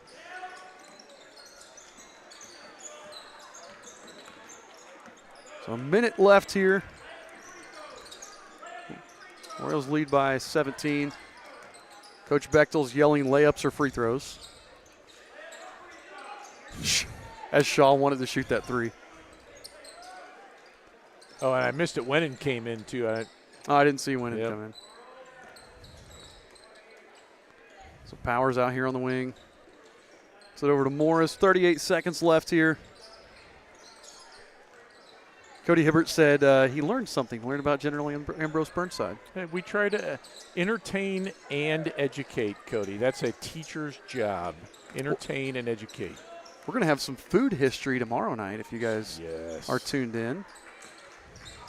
That's what trivia is going to be about. Are they doing the Taste of Greenfield tomorrow night, by the way? It is Hall of Fame night at Greenfield tomorrow night. All right. So Eastern Hancock going to get the victory on the their 5th victory on the season, their first of the new year, as they defeat the Union County Patriots 75-58 in a really nice game here for the Royals tonight. Yeah, that was we did a really nice job. It was not a perfect game by any means, but we answered every challenge and answered it well, and it was a lot of different guys. It was Rubel for a little while. Powers hit some timely three-pointers. You saw Willis, particularly in the third quarter. I really liked what Willis was doing on both ends of the floor. So, and of course, Luke Morris just kind of doing all the things that you want your senior point guard to do. So Eastern Hancock now 5-5 on the season. They will take on Greenfield Central tomorrow night. Greenfield is currently sitting at 11-0. They played Newcastle tonight, so we'll see what the outcome of that game is. Union County will drop to 5-7 on the season. They are off until next Friday when they host the Tri-Titans in a big TEC matchup. Eastern, as you said, here's something for you. We are now this season we were 1-3 on Friday nights. So kind of get back in the win column. We're now 2-3 on Friday nights. 3-1 against the TEC. 3-3 against the non-conference teams. So, and that 75 is a season high. Our previous season high was 65 against Randolph Southern. Okay. So, again, really good shooting tonight from the Royals, really good ball movement. I don't think we had a lot of turnovers. We're waiting on our official stats here from our stat guy, Jim Jackson. I think we had a bunch of turnovers right at the start, right? Wasn't that kind of the slow for both tems at the beginning of the we had 5 turnovers game in the first quarter and wound up with 8. So, again, really nice job. While we're waiting on our stats, let's look at the stats here for the Patriots. So Logan Boone wound up with 11 points on the night. Harris had 9. Landon Pearson did not score. Gavin Davis, their leading scorer, averages 10 a game, only had 8. Wow. So we held him down. Caden Kaufman did not play. Nick Watterson had a season high. His previous season high was 9. He had 15 tonight for them. Big game from Nick Watterson. Sams had 4. Mason Stewart with 8. And Fenton Coyle had 5. For the Royals, I forget our stats are delayed because Mr. Jackson has to upload them first. So for the Royals here, we were led in scoring by Rubel with 21. Caden Powers had 12. Caden Willis with 11. Luke Morris with 11. Charlie Halcomb with 11. Luke Schilling with 5. And Eli Manship with 4. Leading the way, Luke Morris had 7 assists. Charlie Halcomb 4 assists. Rubel had 9 rebounds. And Morris had 5. So Rubel breaks his streak of 10 rebound games, but still a pretty good performance from him. And then how about the shooting? Free throw shooting for the Royals. We were 10 of 16 from the line and 11 of 23, 47% from beyond the arc. Wow. That's really impressive. Yeah. That's the one that stands out because this is not, again, this is a team that's held a lot of people down in the 30 in the 40s and low 50s and score 75 is a really good accomplishment now for this team. Absolutely. And Union County shot well as well, 36% from three. I mean, that's better than their season team average, and 6 of 6, they were perfect from the free throw line. So we want to thank everybody who tuned in. We'll be back at it tomorrow night. You said you can make it now. Yeah, right? so got a morning wave for volleyball. Ah, sweet. So it'll be a good game tonight tomorrow night at Greenfield, taking on the Greenfield Central Cougars, the 11-0, possibly 12-0 after tonight. Greenfield Central Cougars. Be a good challenge for the Royals. This is kind of the equivalent of our girls playing LN, right? You know what I mean? Like yeah. that. You go know, after a bigger school that's having a good season. And it's good. This is a good game to get into that because one of those that, the scoring is going to be at a premium for us tomorrow night. Yep. They're a long team, and Braylon Mullins, their leading scorer, I believe is 4th in the state in scoring. So it'll be a challenge. We'll see. Probably have to play him similar to how we played Wapahani and Isaac Andrews. So we'll see if we can shut him down possibly tomorrow night. So tune in tomorrow night if you can't make it. And you can catch all the action from Greenfield Central as the Royals, as we said tonight, move to 5-5 on the season. We'll see if we can move to 6-5 and take that winning record going forward. So thanks, everybody, for tuning in tonight. I am Michael Gallion here with Scott Knight. We will catch you guys tomorrow night.